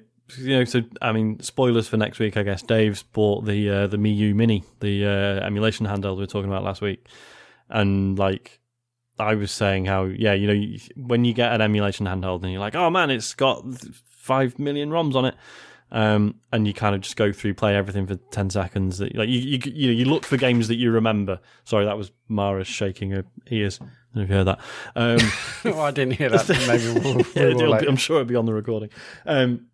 You look for things that you remember that you've played before, and you play it for 20 seconds and go, I remember this. And it's only when you get past that and you start looking for the things that you've heard are good but you missed at the time, and that's when it starts getting interesting. So you shouldn't have bought Sonic Origins, James. You just wanted more of the blue blur, didn't you, James? Oh, I did, yeah, I really did. It's just, I feel annoyed. I do feel annoyed now because I just think, I don't even know what I'm going to play on there because I've played them all to death so many times. Apart from Sonic CD, which when I played it the other night, I didn't enjoy it at all. Really? So I don't know. Yeah, shame. Well, we'll look forward to that. When's that coming out? It's out this week. I think it's on Thursday, I think. Oh yeah, June 23rd. Okay, brilliant. Yeah. We'll expect to hear more of that next week. I'm excited to hear about her Sonic Origins. Yeah. Irritating. I've got a couple of others. So I've played the demo of Escape Academy. Yes. Okay. Yeah. So this is the escape room game, the one that's coming to Xbox and Game Pass. I mean the demo. I don't know if the demo's on Xbox. I know that. I think was it today that a ton of demos went up on the Xbox. Yeah. So Xbox have announced like their kind of Xbox ID demo event, a little bit similar to Steam Next Fest, but basically a ton of demos. I assume from Summer Game Fest. I haven't actually looked at the list. I need to investigate. But so I played this on Steam, and it's I'm really looking forward to it. Now it's because it's one of those where, because it's obviously recreating something that you can do in real life, it's kind of, the two sides to it are like, well, A, are they like interesting and engaging escape rooms, and B, how have they gone about, what's the interface like, what's the general experience of playing it, they've absolutely nailed it. I felt it was really seamless. It's obviously, it starts you off like at the ground level, right? You do like a it doesn't patronize you. It's not like, here is the tutorial, go over and do this and press this and that's a number, use that on that lock, etc. Like you are left to figure it out, although there are hints available. But so the first room I solved in 1 minute and 21 seconds because I'm hard. But that's fine because, like I said, I've done these in real life. Like it should have been easy for me. And if it was your first ever attempt at doing something like this, like, it is a weird thing to get your head around. So that makes sense. And then basically the demo then goes from there to we leave the sort of tutorial room, and then it sort of plays around with so you leave the escape room, but then you're still in the building where the escape room was, and then it's like a further sort of mystery to then leave the building, right? And it sort of escalates from there. It's all really nicely done. As I say, the interface, it warns you at the start. It's like, well, it doesn't warn you. It just says, you probably sort of comes up with a message saying you probably will need a pen and paper, to make notes as you go. I didn't have to for the rooms that were in the demo, purely because you can basically, it's dead easy to sort of bring up, you press the Y button to bring up your inventory, and then you just sort of go up and down with the D-pad, and you can select. So say you've picked up some documents or leaflets or whatever that have clues on them, you can then pin one of those to your field of view. So you press one button, and then that just sort of stays in the bottom right hand corner. So if you've got something that has got a code on it or whatever, rather than having to look at it, memorize the number, or write it down in real life, and then close it, and then go to the thing you need to type the number in on, you can just have it all on screen. So all that stuff is really seamless and really enjoyable. I'm properly looking forward to that coming out. I am still gutted it's only 2-player co-op. I was going to ask, that's annoying, isn't it? But I don't know if they're worried that like with more people you might race through it like a bit too quickly or what. But obviously I've only played the first few levels. Like it's obviously going to get more complex as you go. Sorry, go on, James. This is online co-op though, yeah? It is, yes. Well, it's online and split screen. Would it work for a stream, do you think? Oh, absolutely, yeah. Same as... I mean, well, not the same as Operation Tango, because that's about you being split up, isn't it? Whereas in this, like you're in the room together. But as I say, what I always love about escape rooms is like you can do an escape room with like 2-3 people, and there'll be stuff that you're completely stuck on that someone else will be like, oh no, this is really obvious to me. Whereas sometimes everyone else will be like racking their brains trying to figure something out, and then it just comes to you and you can't even really explain why. You're just like, oh, give me that newspaper clipping and that key, and then I just have to do this, and then you solve something and everyone else is completely baffled. And it's those moments are really fun. So yeah, hopefully it does that as it gets harder. So yeah, definitely keep an eye on that. I've also, after a listener recommended Matt play it the other week, I've gone back to the Ascent, which is the sort of, sort of twin stick shooter / RPG in a cyberpunk setting, where you're on this, this sort of alien planet where you live in this giant arcology, this huge tower, that I can't remember what it's for, but it's basically like its own like nation essentially, just in this one sort of gargantuan tower. And at the central sort of plot point is that the corporation that owns it just went bankrupt, and it's like all this sort of the issues that arise from that, and how there's some people who are like, oh fuck, like we could take control for ourselves, like this could be amazing, and some people are just like, oh, I hope we get bought out soon and someone takes on my contract because this is weird and scary. And when are the administrators getting in here? 'Cause I need to work out what my statutory sick pay is with the new terms. Exactly. So yeah, and it's just this really cool twin stick shooter that takes a lot of cues from like third person sort of cover based shooters basically. And I really wanted to love it when it first came out. I mean, it's a couple of years old now. Was it last year or a year before? I thought it was last year, because I remember you talking about it and being kind of down on it and not liking it much. Yeah, there was a lot of things I loved about it, but it was too fucking hard if you played on your own. I don't think, I mean, if there was any scaling going on, there wasn't enough. And yeah, it's actually less than a year old. God, it came out at the end of July. Oh God, was it right? So it's coming up to a year, blimey. So and the online multiplayer didn't really work very well at launch, and it was too hard playing single player, so I was kind of forced to abandon it. But I really loved like the world, and like the way it looks, and the fact that it's this top down perspective, but it's sort of it like tweaks it, right? As you're moving around certain areas, there'll be certain places where it's like, oh, actually, it would be really cool to sort of pan the camera down a little bit and let you get like a really cool shot of like all the stuff that's behind you. So it's like it's not like a full like explorable city like in Cyberpunk. It is quite controlled, but it's really smart the way they use line of sight, right? And they specifically build the things they know you can see from a distance, so you get that sense of scale, and it feels like this huge lived in city whilst not actually giving you as much freedom as you would think.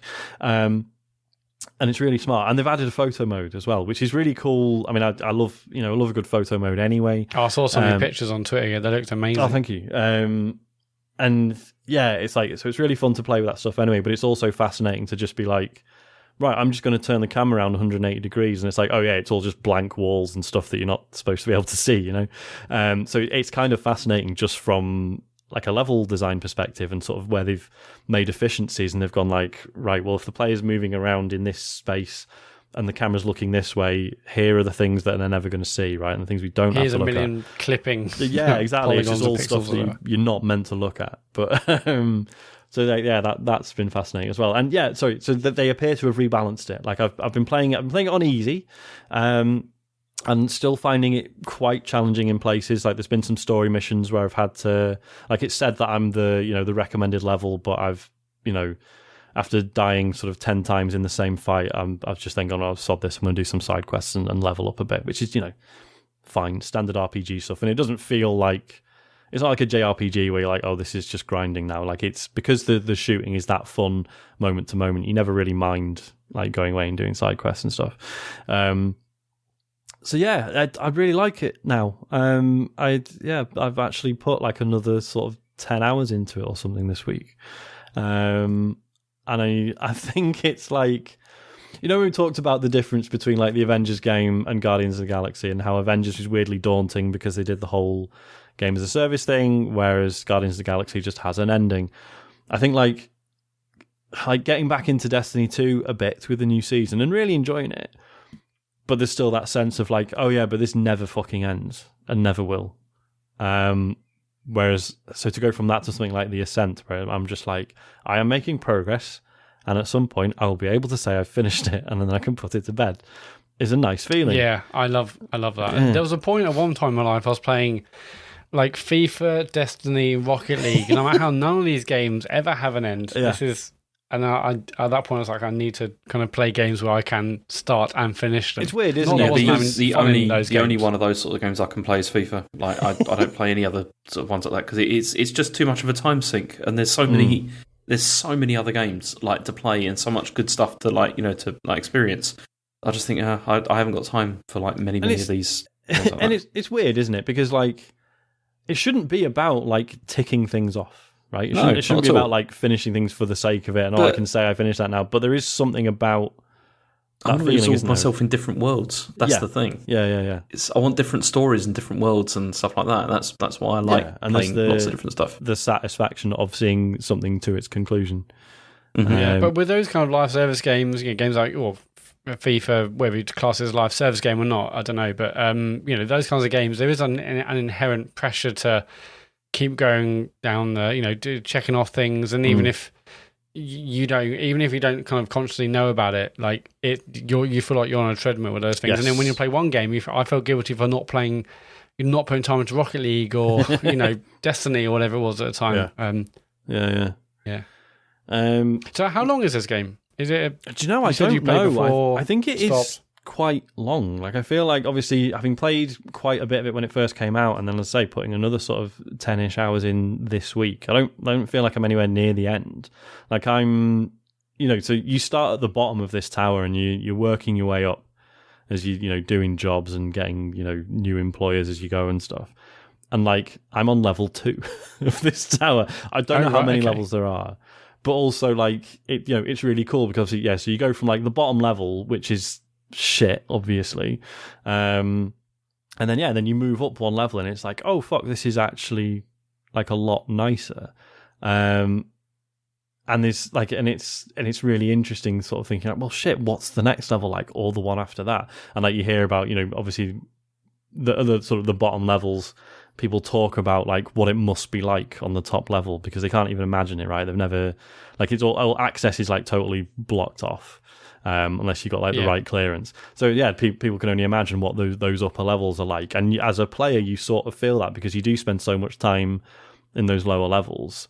So yeah, like I'm really excited to see more of it. So yeah, the Ascent, it's on Game Pass. And the gameplay holds up because everything you just described and stuff I've seen before sounds right up my street, but then when I think, oh no, it's a twin stick shooter. I mean, not that I haven't enjoyed twin stick shooters like Geometry Wars and other ones that I can't remember right now. I've not like been against them. I've enjoyed my time with them, but I think about this, I don't know if I really can be bothered with a twin stick shooter. But it's the gameplay holds up.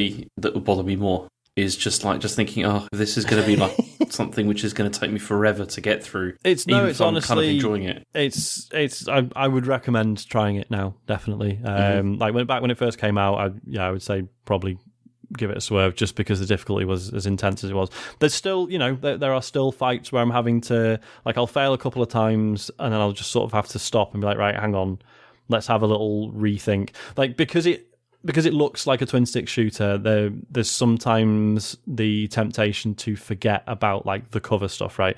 So you can, like I was saying last week, so even though it's a twin stick shooter, you can press the left trigger and your character will like, bring the gun up like to sort of aim down the sights. Obviously it's still a top down view, but it means like you move slower, but you shoot more accurately, you're more likely to get critical hits, and also you're shooting higher than you would normally. So like if an enemy's like behind some cover, like you'll need to raise the gun to shoot over the cover. So like as they peek up, you then hit the left trigger and then shoot. But then equally, you're also ducking behind cover as well, right? And you can sort of blind fire over cover, or you can press the left trigger to actually pop up and shoot properly. So it's you sometimes have to remind yourself that all those things are in there, rather than just kind of wading in and just sort of swinging the right stick around and shooting everyone, which you can get away with at times. But there are times where you have to start thinking more tactically. But it feels good to do that, and like it's like, oh yeah, there's all this stuff in this game, all this nuance, and that's before you get into the RPG stuff. There's like tons of different weapons for you to level up, and different abilities. I mean, it kind of shoots itself in the foot by like one of the sort of cyber augmentations you start with is basically just this really powerful like punch, like you just like absolutely batter anyone who's near you, and it looks like you punch their soul out of their body. It's incredible, like the effect that it uses. Yes, that sounds good. It looks so good, and that remains like one of the best abilities you get. Like I took me a long time to actually unequip it, but then you get, so like now I have that, and then I have like a little like squad of like robot spiders that I can just spawn, and they sort of run off and just blow up and damage a load of people, and there's all sorts of weird shit in there. And again, certain encounters you might sort of stop and think, right, hang on, if I change these abilities, this might go a little bit easier. There's all like different damage types for different types of enemies, all that stuff to dig into. It's now a thorough recommendation, especially if you're into sci-fi and cyberpunk settings. Like the city itself is worth showing up for. There's some very obvious nods, like there's a bit where you see a police station and it's literally the one from Blade Runner. Oh, really? Yeah, Okay. it's just like, wow, that's not subtle at all, but I'm all right with it. And like the sound design's like superb as well. There's a mode, so most games in the sound settings now, most games will have the thing where it's like, oh, there's like a home theater setting or a TV speaker setting or a headphone setting. Yeah. Whereas this also has indent mode. So indent is the term for like workers in this tower, right? I.e. it's a polite word for slave, effectively. But yeah, there's an indent mode, and it's like if you put that on with headphones on, it's so fucking intense. Like it's really clearly like it's just supposed to feel like what it would actually feel like if you were there. Okay. With like everything's like loud as fuck, and it's fascinating to listen to. I can't do it for more than a few minutes because it's so intense, but it's well worth experiencing. Okay. Have you does the S have Dolby Atmos? Have you bought I a don't license? know. I mean, tried I haven't bought the license, but yeah, I mean, definitely. Yeah. It's really good. I was really impressed when I got it. Yeah, I'm obviously intrigued. Atmos, you can hear like the height of audio and stuff, and I wonder how it work on the game like that. Yeah. No, I don't know. I've tried it, but I've not noticed it that much with most games that I've played. But I think you have to configure it for each game you play or whatever. I don't think I have. I mean, there's an app on Xbox. You buy a license, and then you can have like various demos, and you can set it whether it's like films or TV or whatever, or games. But often in games, it's just like you turn on an Atmos for it, and it's been fine for me. I mean, but I feel like there's a real benefit, and you genuinely can kind of hear the height of audio, which is weird. Not just surround sound where it's like to my left, to my right, behind me or whatever, but to actually hear, it's coming not just from the right, but top right or bottom left or something. It's a really unique experience. Because I've heard a bit of Atmos at a friend's house where they've got it's like a sound bar. Which I mean is interesting in and of itself because it's obviously a quote unquote proper Atmos setup. You're supposed to have those speakers like higher up, whereas the soundbar works, I believe, by firing the audio up so that it bounces off the ceiling down at you, which I was very skeptical about. But what game? I can't remember what game they had on, but it was it started raining in the game, and I was like, oh, the rain is above me. That's really weird. Like it sounded like it was coming down from it, but it was, really impressed. So if the headphone experience is anything like that, that is intriguing. Just on the demo thing you mentioned a moment ago, have you played? You probably haven't mentioned it, but there's Agent 64, which is like the I haven't, the GoldenEye one. No, I haven't. The GoldenEye, basically got the shameless rip-off of GoldenEye. Yeah. I just wanted to know if you played that one. No, I haven't. But I mean, I don't know how long Steam Next Fest is going on for. I think it's still got like another week or something. I didn't think it was actually that long, but I want to see what that demo is about. Yeah, I'll have a look. Anyway, sorry, that's enough from me. Matt? Yes, I've only played one game, and it's a shame Dave isn't here because he has also been playing this game. He loves it. It's Neon White. Yes, I'm really keen to hear about it. I've been playing on Switch, and it's out on PC as well. Sean, have you been playing it since it came out on PC, or have you just? I haven't. No, I'm probably going to get it on Switch. I know I was umming and ahhing about it because the type of game that it is, which obviously we'll get into in a second, I was thinking, I'm probably not going to want to play it with like the Joy-Con sticks. But also, once I realised there's leaderboards involved, I don't want to compete with a load of mouse and keyboard people. Fuck that. But hang on, is it cross-platform then in terms of leaderboards or not? I wouldn't have thought so. It's not. I think because that makes such a huge difference to how it plays. I don't think it would be fair to. No, I can do that. Yeah. Mm-hmm. But yeah, what is it, Matt? So, well, it's kind of hard to describe, but I guess I'll describe it as like a speedrunning FPS. Mm-hmm. You play as an assassin, and you being kind of tasked to kill loads of demons in this environment. And basically, if you do that, then you get a chance to stay in heaven. I think that's a story. Standard stuff. Correct me if I'm wrong, Sean. But that's obviously just like the basic backdrop. What the game actually is you. Speed running from one part of this 3D environment to the other. Levels can last as little as kind of like 12 seconds, really, but most of these levels are super fast to get through. It's about getting through them as quick as possible, but to get through them, there can be like huge jumps over landscapes, and to get over them, you pick up these things called soul cards, and they can give you various weapons, and you get weapons like katana or like a machine gun or pistol or whatever, but it's not really about what they do. You can use them to kill these enemies on the map, but it's more they have I think it's called like a discharge ability. Basically, that's when you can drop the card, and that might enable you to do like a double jump or like a sideways jump or like almost like a teleport across vast distances. And so then you're juggling between using the ability you've got to kill an enemy, and often a bunch of these levels have enemies where you need to kill all the enemies on the level in order to complete it.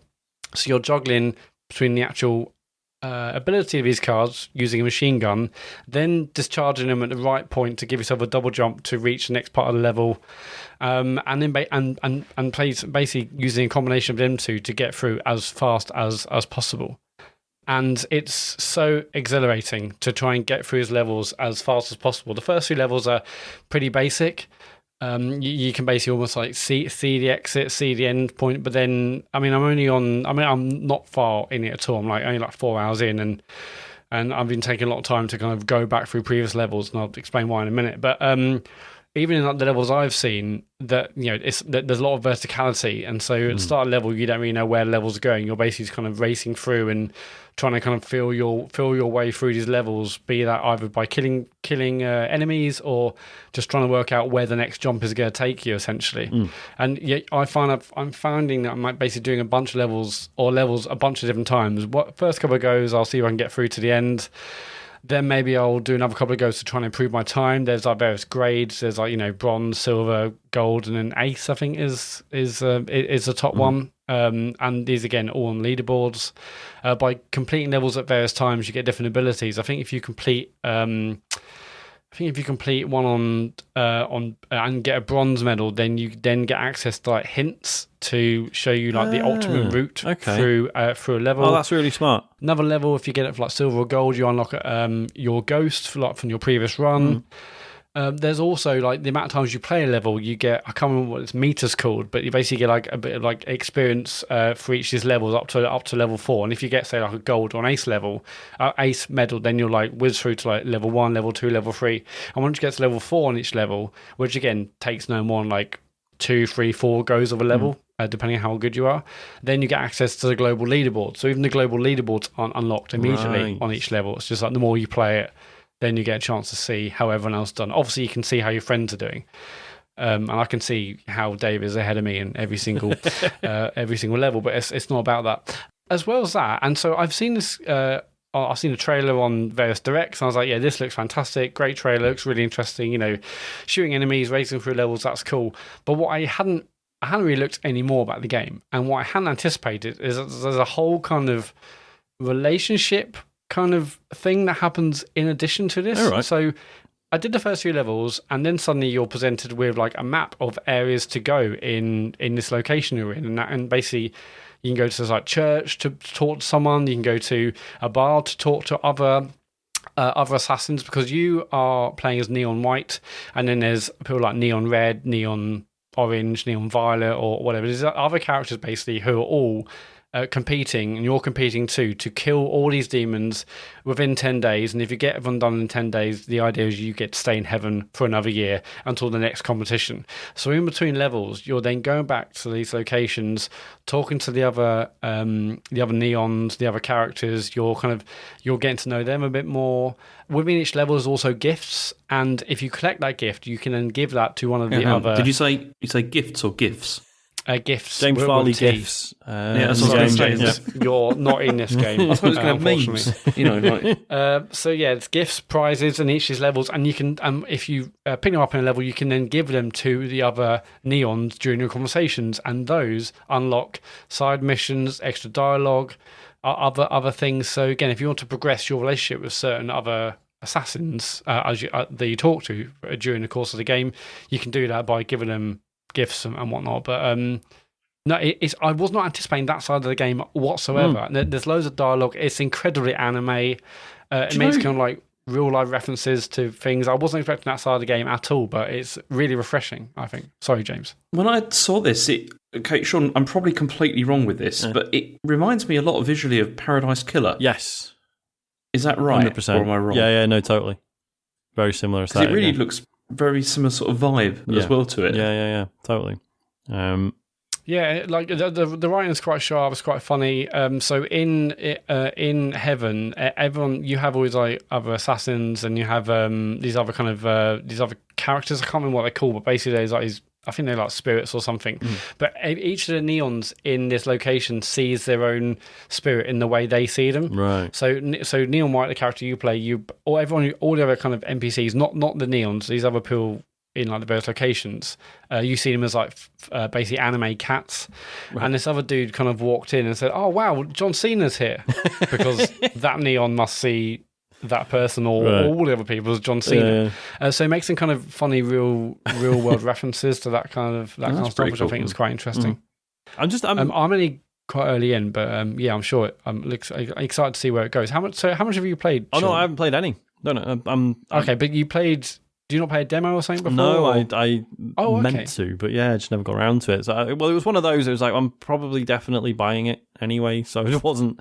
I didn't feel the need to play the demo when it was available.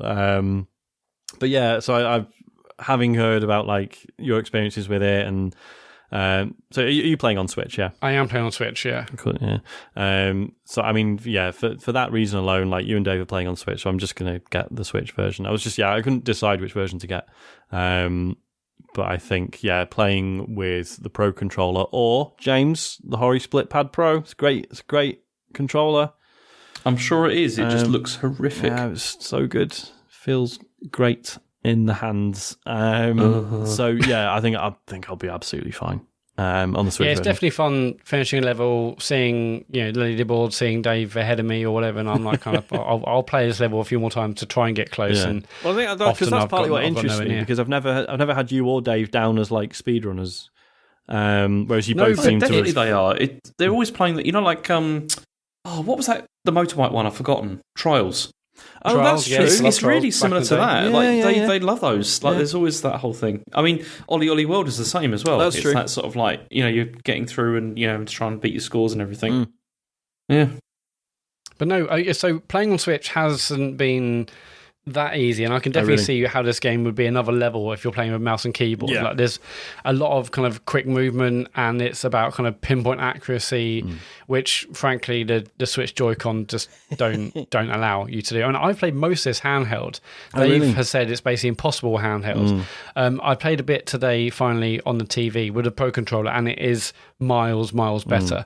I mean, I've still, like I said, play most of it on handheld. I really love it in handheld, but it is definitely it's definitely more of a TV game, and I think it'll be even better on mouse and keyboard, but then you're competing against other kind of sweaty mouse and keyboard players. But the Switch controller just does, the Joy-Cons just don't have the kind of level of kind of accuracy and dexterity you kind of need with a game of, it's about pinpoint accuracy and split second kind of reactions, and it just feels like there's a massive dead zone in these controllers. It's not suitable for this at all. But having said that, I've played enough.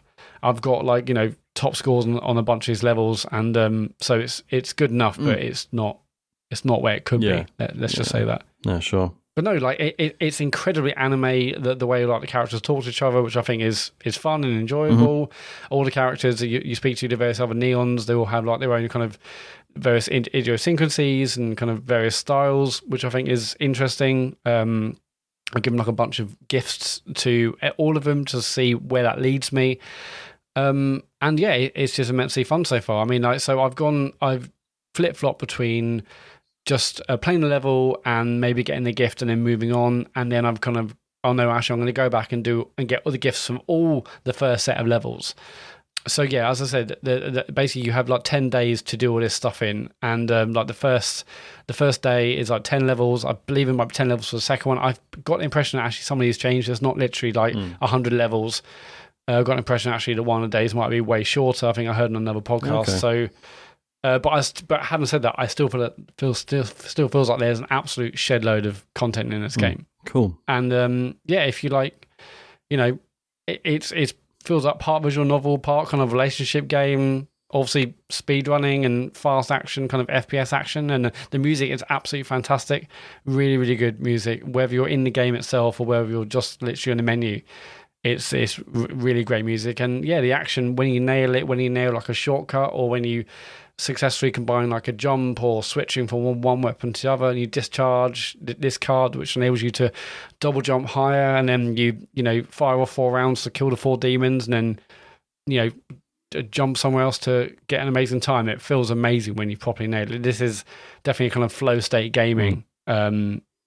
So yeah, it's brilliant so far. I'm really enjoying it. I'm just so fascinated by the fact that this has been made by Ben Esposito. I mean, and other people obviously, but Ben made Donut County, which I didn't. It's quite a hard pivot, isn't it? I didn't really get on with Donut County. I thought it was fine, but I don't know. I felt like every level I was just sort of going through the motions of like, oh well, I'll just keep swallowing objects, and I've done the level now. I played an absolute shed load of that, mostly because it was really easy to get achievements. So when I was properly addicted to Microsoft Award points, I played a lot of that. Well, it was like the last couple of levels actually started having like interesting puzzles and stuff, and I was like, oh my god, why couldn't the rest of the game been like this? But yeah, point is, it was quite a chill, funny, sort of cute, puzzle game. Whereas, I mean, I suppose Neon White is, in a sense, like a kind of puzzle game. But yeah, in every it other definitely sense, feels like a puzzle game for sure. Yeah. I mean, like, even so, as I said, you can get through a level and you can basically get a terrible time. As long as you get to the end, then that's fine. Or you can then start to actually improve your time to get the various kind of, as I said, the bonuses for hitting a bronze or silver, and then there's the gift to do it to get as well. Mm-hmm. So.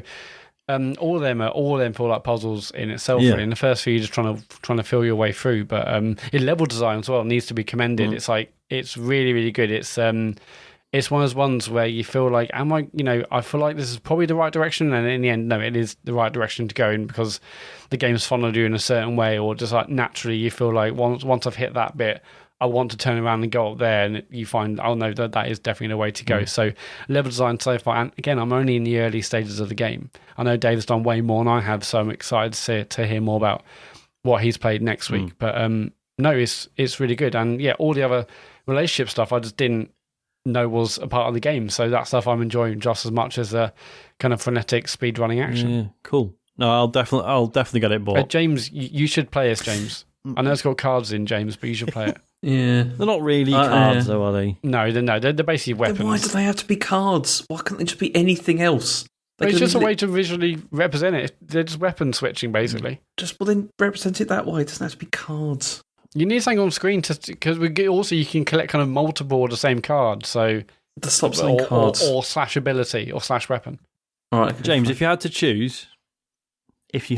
choose, go on. To get into, well, not to get into, but to try either Magic the Gathering or Pokemon trading card game, which one would you choose? Pokemon trading card game. Okay, cool. Every day of the week. Well, I'll bring a couple of decks to Sheffield then. Nice one. Oh no! Right, is that it for what we've been playing? Yeah, that's it for me. Cool. Yeah. Questions. If you would like to send us a question, go to tcgs.co/Dear TCGS. Rex Reese says, in a world with no subscription services or digital downloads, you are only able to rent one game per year from Blockbuster, then hand it in to exchange for a new game once per year. No sharing, selling, or buying on the black market. What game are you returning today after playing for a year, and what are you replacing it with? This is tough because I've not finished anything recently. I don't want to. Yeah, I think if we're trying to, I've not even played it for a year. I was going to say, I feel like if I'm choosing something that I've put shed loads of time into, but now I have to swap it for something else, like probably Elden Ring. Not that I want to stop playing it, I just haven't played it for a while. Do you know what I mean? But this, if we okay, but do we have to exchange it for something new? Or no, is it I don't think so. No, you're in Blockbuster. All the games are there. What you're grabbing to see you through the next year. And can I only play this for a year? Is that right? Yes, I think that's the point. Okay, so you have to give it back after a year. Maybe you can pick it up again. I don't know. Well, at the moment, then I'll return Cyberpunk because I'm right at the end of that, and I'll replace it with Civilization 6 because I'll never get bored of that. So that's a good shout. There you go. Oh, yeah. I'm gonna do a shitty cheat. I could return. So bearing in mind, so in real life, I generally prefer games to be on the Switch, right?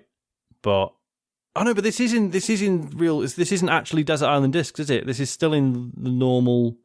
Bollocks. Yes. Right. I was going to say I would return my Switch copy of Monster Hunter Rise and claim a Steam copy instead because.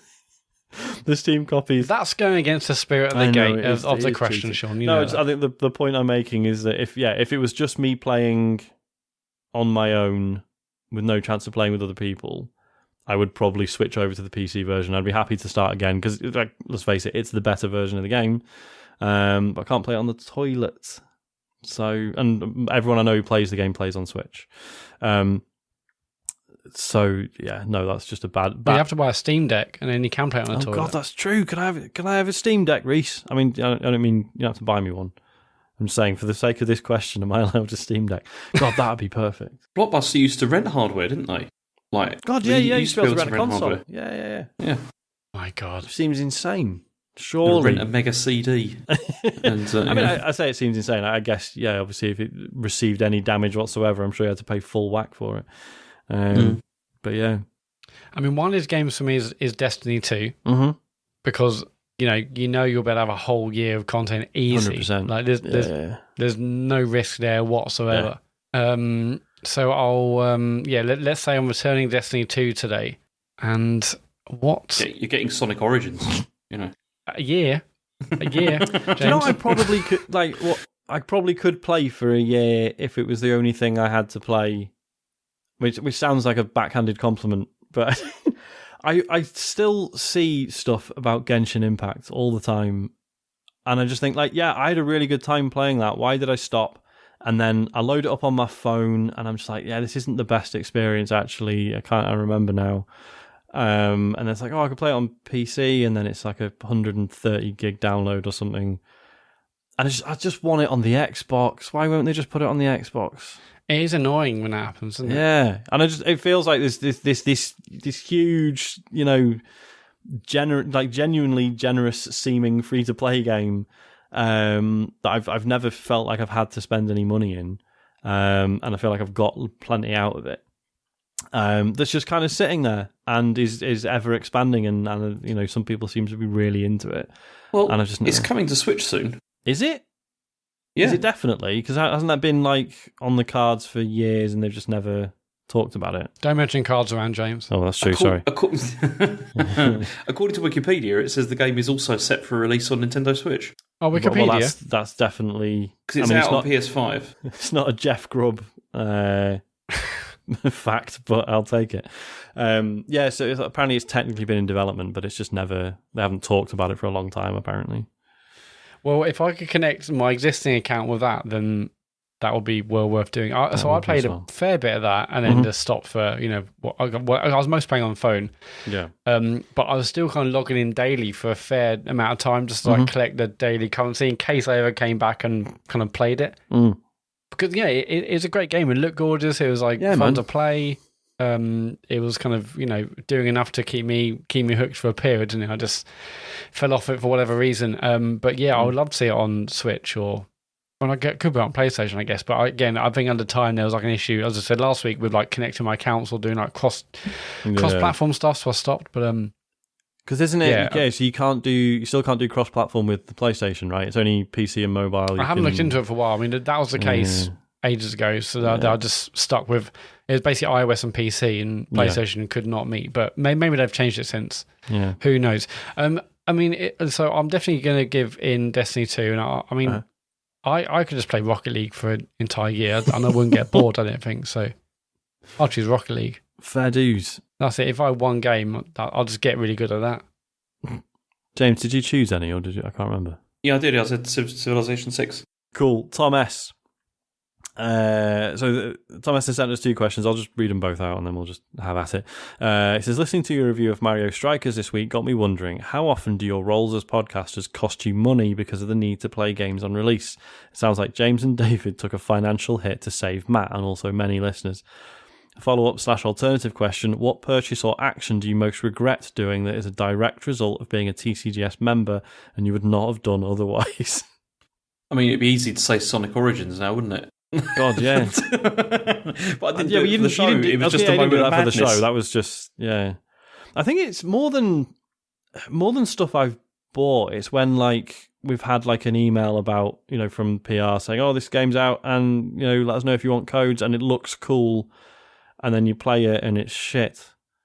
And it's just that's why have I said I would play this? Why have I now obligated myself to talk about it and then have to send a link to the PR saying, I talked about it on the show. Luckily, so that I won't say what it is, but there was one I took a code for a couple of weeks ago that looked amazing, and it's unfinished. Like it's in early access, fair enough, but like it doesn't work.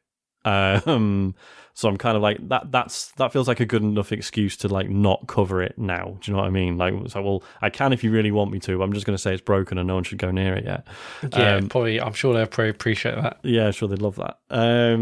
So in that case, it's like I feel like it's better for everyone to just leave it for now.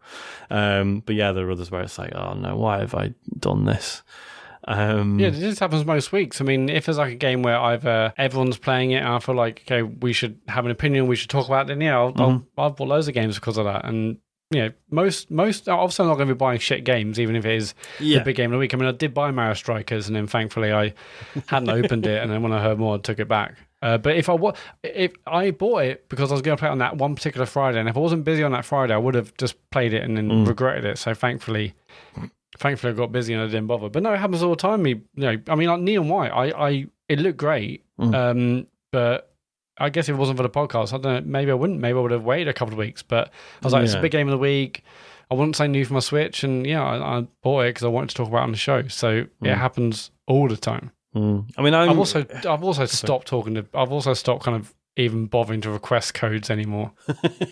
So I'll just buy myself. It's not indie stuff usually. I mean, even with indie stuff, we don't always get them. But yeah, I mean, I can't think of anything that I've like bought for the show.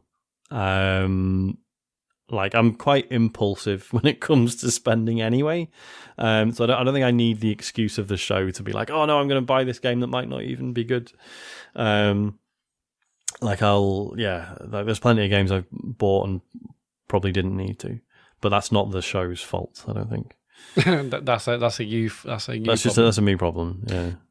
I'll tell you what is out in 2 days' time, which I just realised is Blade Runner: The Enhanced Edition on Switch. Oh yeah, which would I'll be give that a look. That'd be well worth playing, and it's also cheap. It's only £8. Oh, nice. And I think I may play that because it was. Well, no, James, you've got Sonic Origins to play. What are you doing? You've got plenty to get through, mate. I forgot about that. Yeah, don't need any other games. Imagine forget it. I forgot about that. Forget it.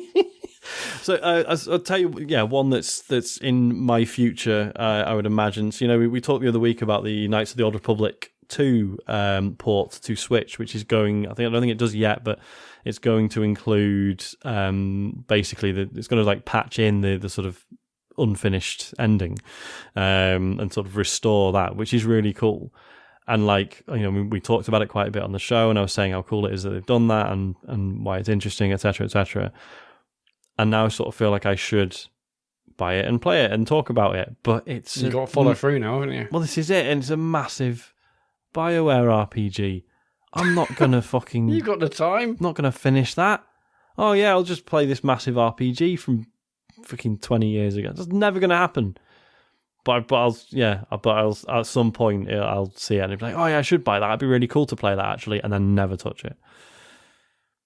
It's gonna happen. Yeah, it's like one other thing I get about this is I want to buy the big game of the week, whatever it is, to talk about on the show because maybe like one of you are getting it, or it's just like a big game I feel like, as I said, I want to cover.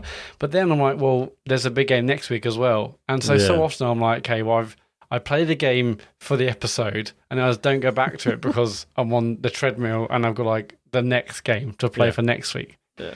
So like my perfect game would be like a game which I can buy on the Friday, get it finished by the Monday for the pod, and then just move on to the next one. But when I don't have time or get busy or the game is longer than 8 hours, I'm like, oh well, now I'm suddenly like I'm backing up with other games that I had started for the pod, talked about for 20 minutes, and then it's then also forced myself to go back to. I'm still working through all that. I mean, so much stuff got released in March this year, where it's just ridiculous, like just how much stuff there is, and it's this. I mean, it's going to be the same next year, isn't it? It's going to be March again, where everything's going to get released next year. Yeah, next year it's going to be absolutely wild. I mean, well, there's a lot of things. Obviously Starfield. I know what you mean. Like, I'm generally aware of things being delayed to early next year, but I couldn't name more than like 2 of them. So yeah, I know what you mean. Well, yeah, I mean, I guess like off the top of my head, we've got Final Fantasy Rebirth, we've got Breath of the Wild 2, we've got Starfield. I'm sure there's a bunch of others. Yeah. I mean, I know there's a bunch of others because loads of games got delayed from this year to next year. Yeah. So next year's going to be another banger year. But yeah, man. Maybe they're all dropping March again. I mean, I hope not, because that doesn't make any sense for anyone, does it? No, but I still need to go back to Elden Ring. Bloody hell. Yeah. Once Sonic Frontiers come out, all bets are off.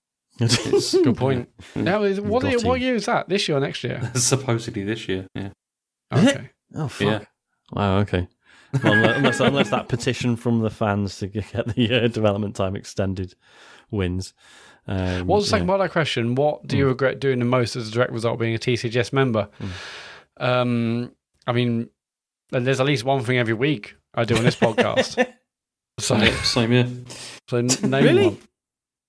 I mean, I know, like a bit of self-doubt is healthy, but I don't come away every week thinking, oh man, Matt and James fucked up again. It's just not a thing. I'm sure you wouldn't. But I'm like, for fuck's sake. That's what I do, Sean. We got enough of that for ourselves. Don't need you thinking it as well.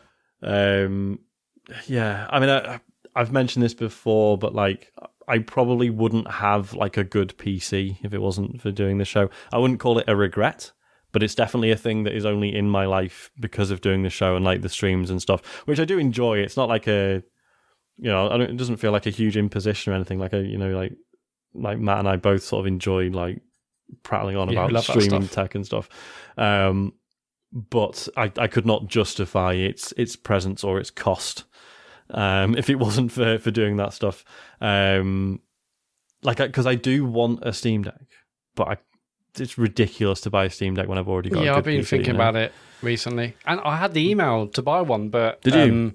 It came a while ago when I was like, there was stag do's and weddings and all sorts to pay for, and it just was not a good time. And also I thought, how am I really going to be doing that? But then, more people got them now, and they're like, oh, I'm playing Neon White on Steam Deck, or I'm playing all these amazing Steam Fest demos on Steam Deck. I'm like, I probably shouldn't. It's silly. It is silly. Steam Deck is and silly. Even if I wanted one now, I could get one. So that's probably for the best. Is that how it works? You missed your spot in the queue, is that? And that's gone now? So now I'll have to rejoin a queue and or just get one on eBay, and they're obviously incredibly expensive. So actually, that's saving me from myself. So probably for the best. I don't want any more consoles. I don't have enough time to play the games I want to play on the consoles I already own.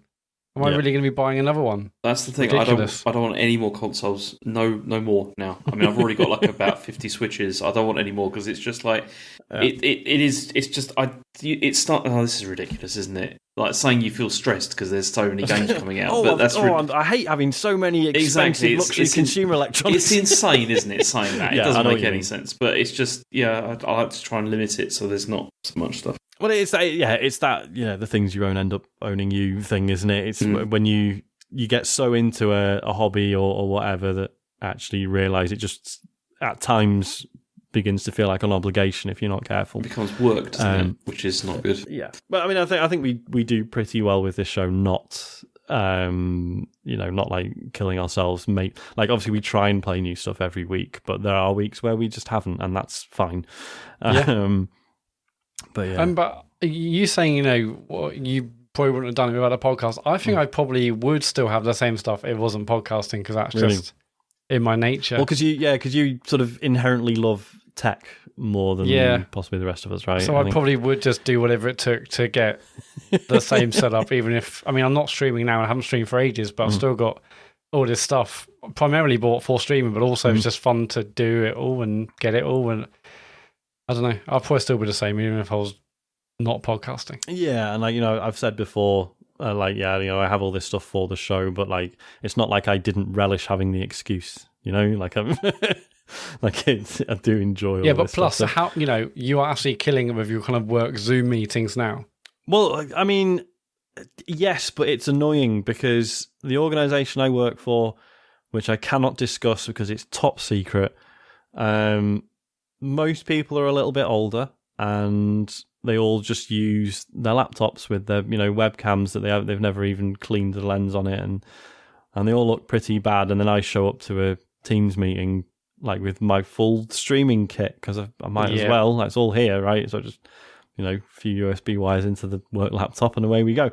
And and it's just even though they all know what the deal is, and they know that I do a podcast. Every Teams meeting, you can guarantee someone will be like, "Oh, you look like you're on the radio." Yeah, I get that all the time. Oh Sean. my god! And you actually work for, a tech company like us.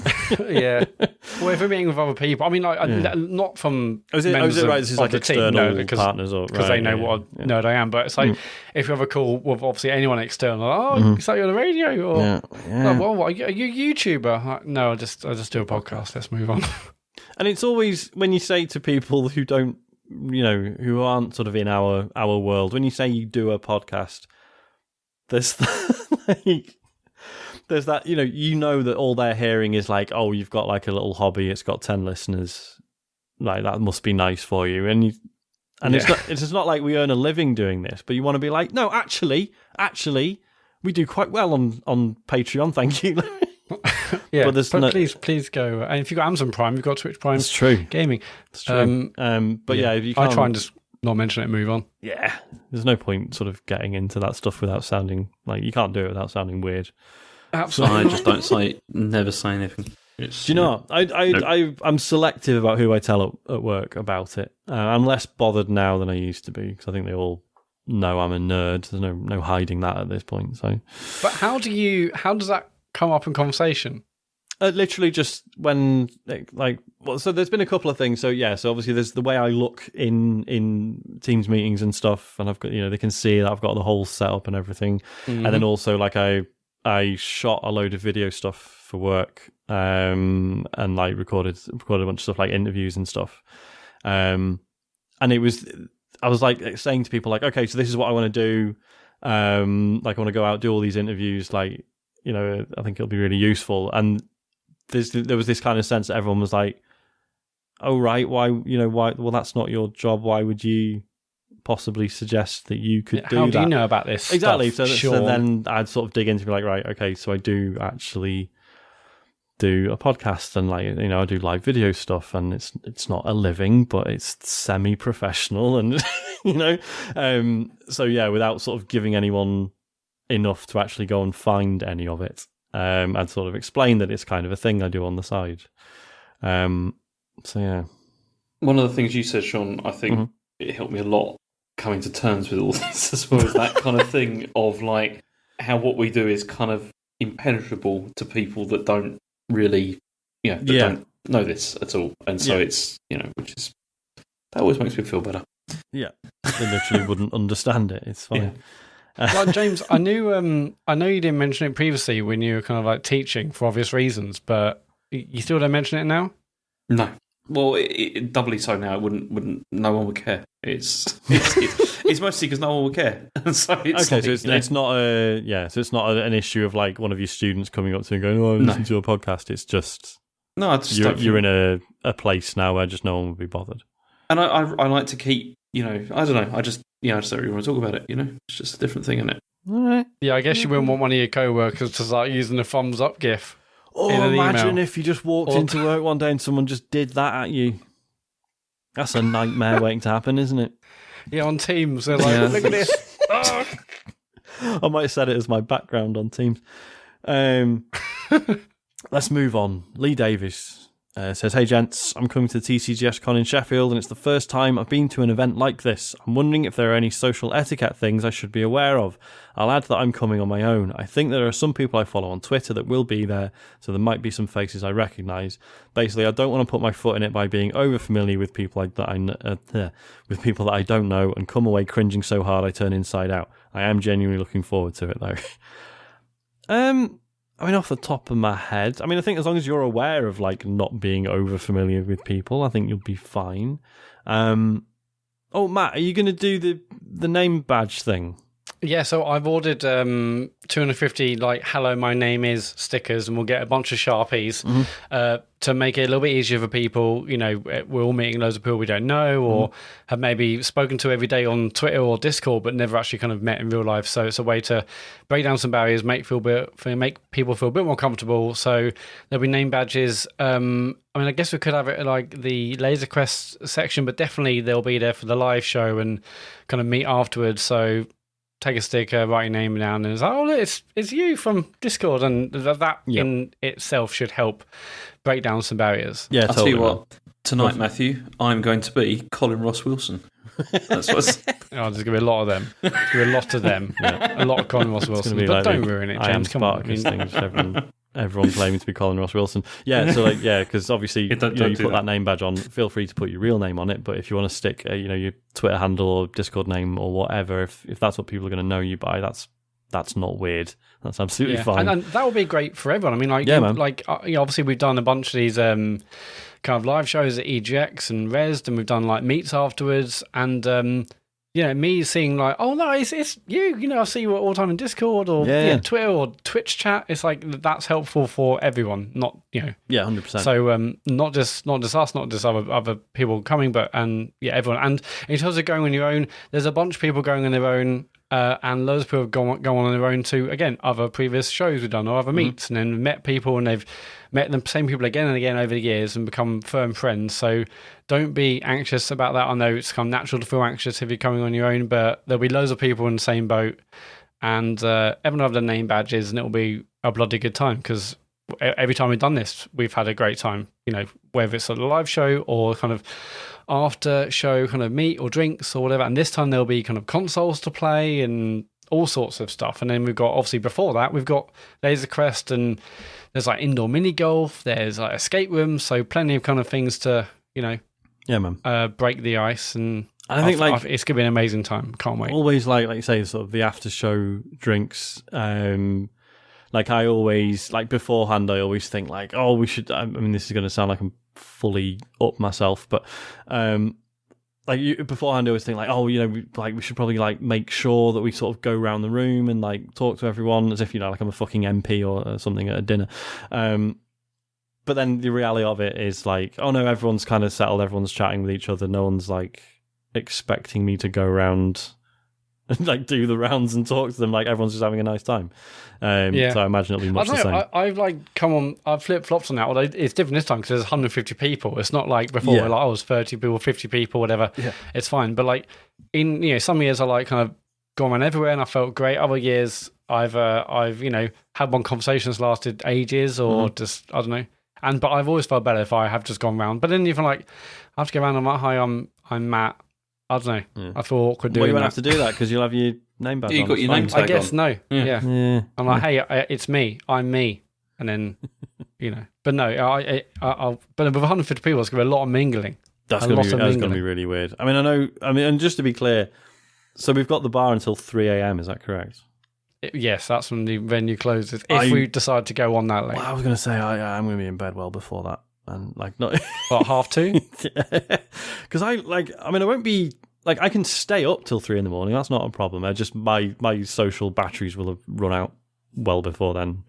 I'll just be like I just won't be any like you'll be getting no conversation out of me by 3 a.m. So for me it could go either way. Yeah. So we'll play it by ear on the day. Yeah.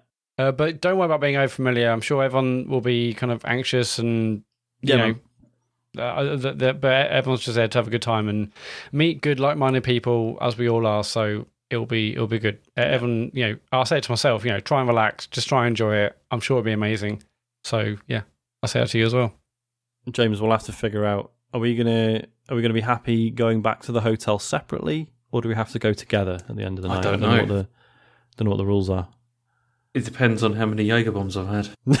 We're going to have to carry you back. You might be carrying him back, Sean. Yeah. It's not holding his hair back. I'll airlift him with the drone. It'll be fine. Yes.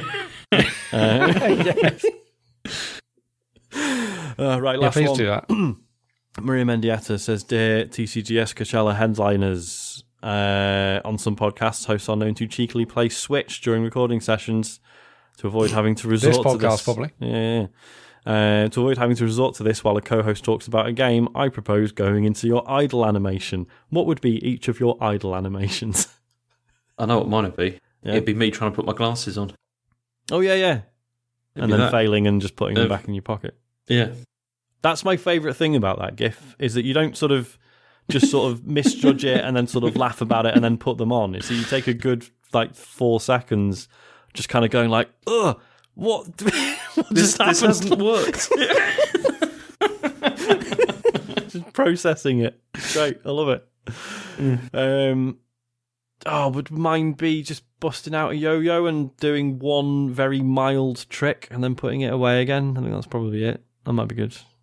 Yeah, sounds good. Yeah. Well, no, you can do like around the world. That'll look quite good as well. That's true. And then land it in your pocket and then just repeat that. Loop that. Yeah. What about you, Matt? But I mean, mine would be something pathetic, just like taking my phone out of my pocket, scrolling, putting it back in. Feeling a bit sad and stressed, putting it back in the pocket again. Classic. Very anxious classic phone activity. Repeat that. Yeah. Yeah. That's it then. That was easy. I thought we were going to spend a while on that question, but that was really straightforward. I mean, we could drag it out if you want. No, it's all right. No, we're good. We're good. No, hang on. Are idle animations even really popular thing these days? They're not so much anymore. It feels like you don't really see them as much. No. I bet there's loads in that TMNT game. Probably is, because I'm pretty sure. Yeah, I'm pretty sure the Scott Pilgrim game had them. Not. I mean, that game was 10 years ago. That's probably not anything to base it on, but yeah. I mean, there's definitely games like I know, like some first-person shooters, like your character will just sort of fuck around with the gun and like inspect the gun. That's a thing. But yeah, definitely not. I mean, we're definitely not at the the level of like Earthworm Jim 2, where like Earthworm Jim will just pull a little man out of his pocket who kind of looks like Elvis, and the little man does a little dance on Jim's hand, and then he either puts him back in the pocket or he puts him down on the floor and he runs off. No, we're not at that level anymore. No, are we? we're just not. It's a shame. Yeah. James, I've just realised you didn't talk about Stanley Parable this week. Oh God, yeah. I didn't. I completely forgot. Which is crazy because really it was left brilliant. a mark on you, hasn't it? It's really... Yeah, no, it was brilliant, and I completely forgot to talk about it. But I'll talk about it next week, maybe. Because it was great. Because I watched. So I had the stream on while I was working today, and I got through about half of it. I do intend to watch the rest. It's really funny because obviously with that being a sort of re-release, well, it's not re-release. It is like a remake, isn't it? But it's got new stuff in it. And obviously watching your playthrough of it, I'm seeing stuff that I don't recognise, but I don't know if it's new stuff or just because of the nature of the game, is it just stuff that I didn't find back when I played it. So I might have to get it and replay it. I don't know. We'll see. It's I had a really good time with it. It was very, very interesting. Yeah, when I saw James had played it, I was like, oh, maybe I could buy that as well and talk about that before, play that quickly. We could talk about that on the show, but then I'd focus on Neon White instead. But, yeah, that would be a relatively quick one to tick off. If you want to see every single ending, probably take you a fair while, but you can definitely come away from it feeling satisfied and having thoughts on it in a few hours, I would say. Because you got through the whole thing in your 2-hour stream, right, James? Well, no, not really. I mean, I did a couple of endings, but not all of them by any stretch of the imagination. There's a lot more. I came out of it feeling I could have played for significantly longer, and seen a lot more. But some of the stuff that I since now know has been added is very good and very funny as well. Cool. Particularly the review stuff. That's very great. Yeah. Nice. Should we do the socials? Yes. So TCGSCON is less than 2 weeks away. Oh my God. If you want to get the last few remaining tickets, go to tcgs.co/tcgscon. There'll be, as I said, Laser Quest. There'll be indoor mini golf. There'll be a live show, drinks, meat, or you name it. It's gonna be awesome. So that's in less than 2 weeks. Pride merch is on sale until the end of June. All proceeds are going to Mermaids. Go to tcgs.co/store to look at a bunch of our awesome kind of Pride related merch over there. Stream-wise, Thursday, See a Friends with Sean, but who's the friend this week, Sean? I don't know. Basically, what's happening is, I'm not going to say who it is, but there's someone I've been trying to get on, and there's been reasons every week why they're not able to make it, and I'm getting the hint now, so I'm not going to ask them again. So probably Chris and hopefully Cammy as well. I haven't gone out of my way to invite anyone new, but I really like doing it with Chris and Cammy. It's been really nice. I was gonna say you don't have to be different friends every week. Yeah, I feel like I sort of shouldn't have set that up as the whole sort of conceit, because it's been really nice just doing it with Chris and Cammy. But I will see. It probably will just be them. But yeah.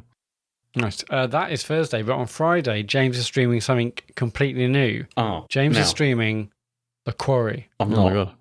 Now, what? No. Okay. Now let me explain why I'm not going to do that this week.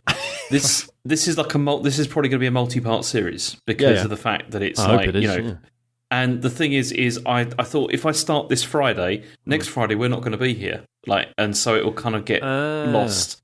And then I'd like to start it so that it's weeks in a row, if you see what I mean, to go through it. Okay. So what I'm going to do instead this Friday, which I've just thought of as we were talking about this, I'm going to do Mega Drive until I die. So oh my God. What this means is, the stuff that's on the Switch, that's like the terrible Mega Drive collection that they've got on there. That's with the thing. I'm just going to play each of those games until I die. Because I don't know, some of those I've never played, and so I don't even know what they are. So I'm just going to stick it on and just play each one after the other, and see how far I get in each one. Cool.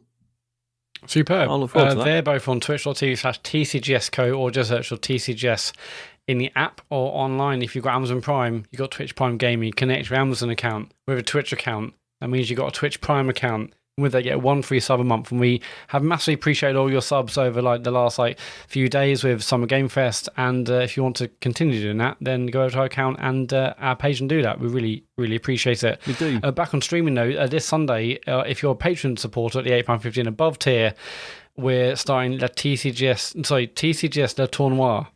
Is that the official name? Or is it Le TCGS Tournament? I mean, we could just call it Le Tournoi. It's the TCGS Tournament. Okay, fine. Okay, it's Le TCGS Tournament. That is, it's a live stream for patrons on YouTube. Then we'll post out in the week with information on how you can watch that. But essentially, that is a multi-part tournament. This week, we're all playing Switch Sports.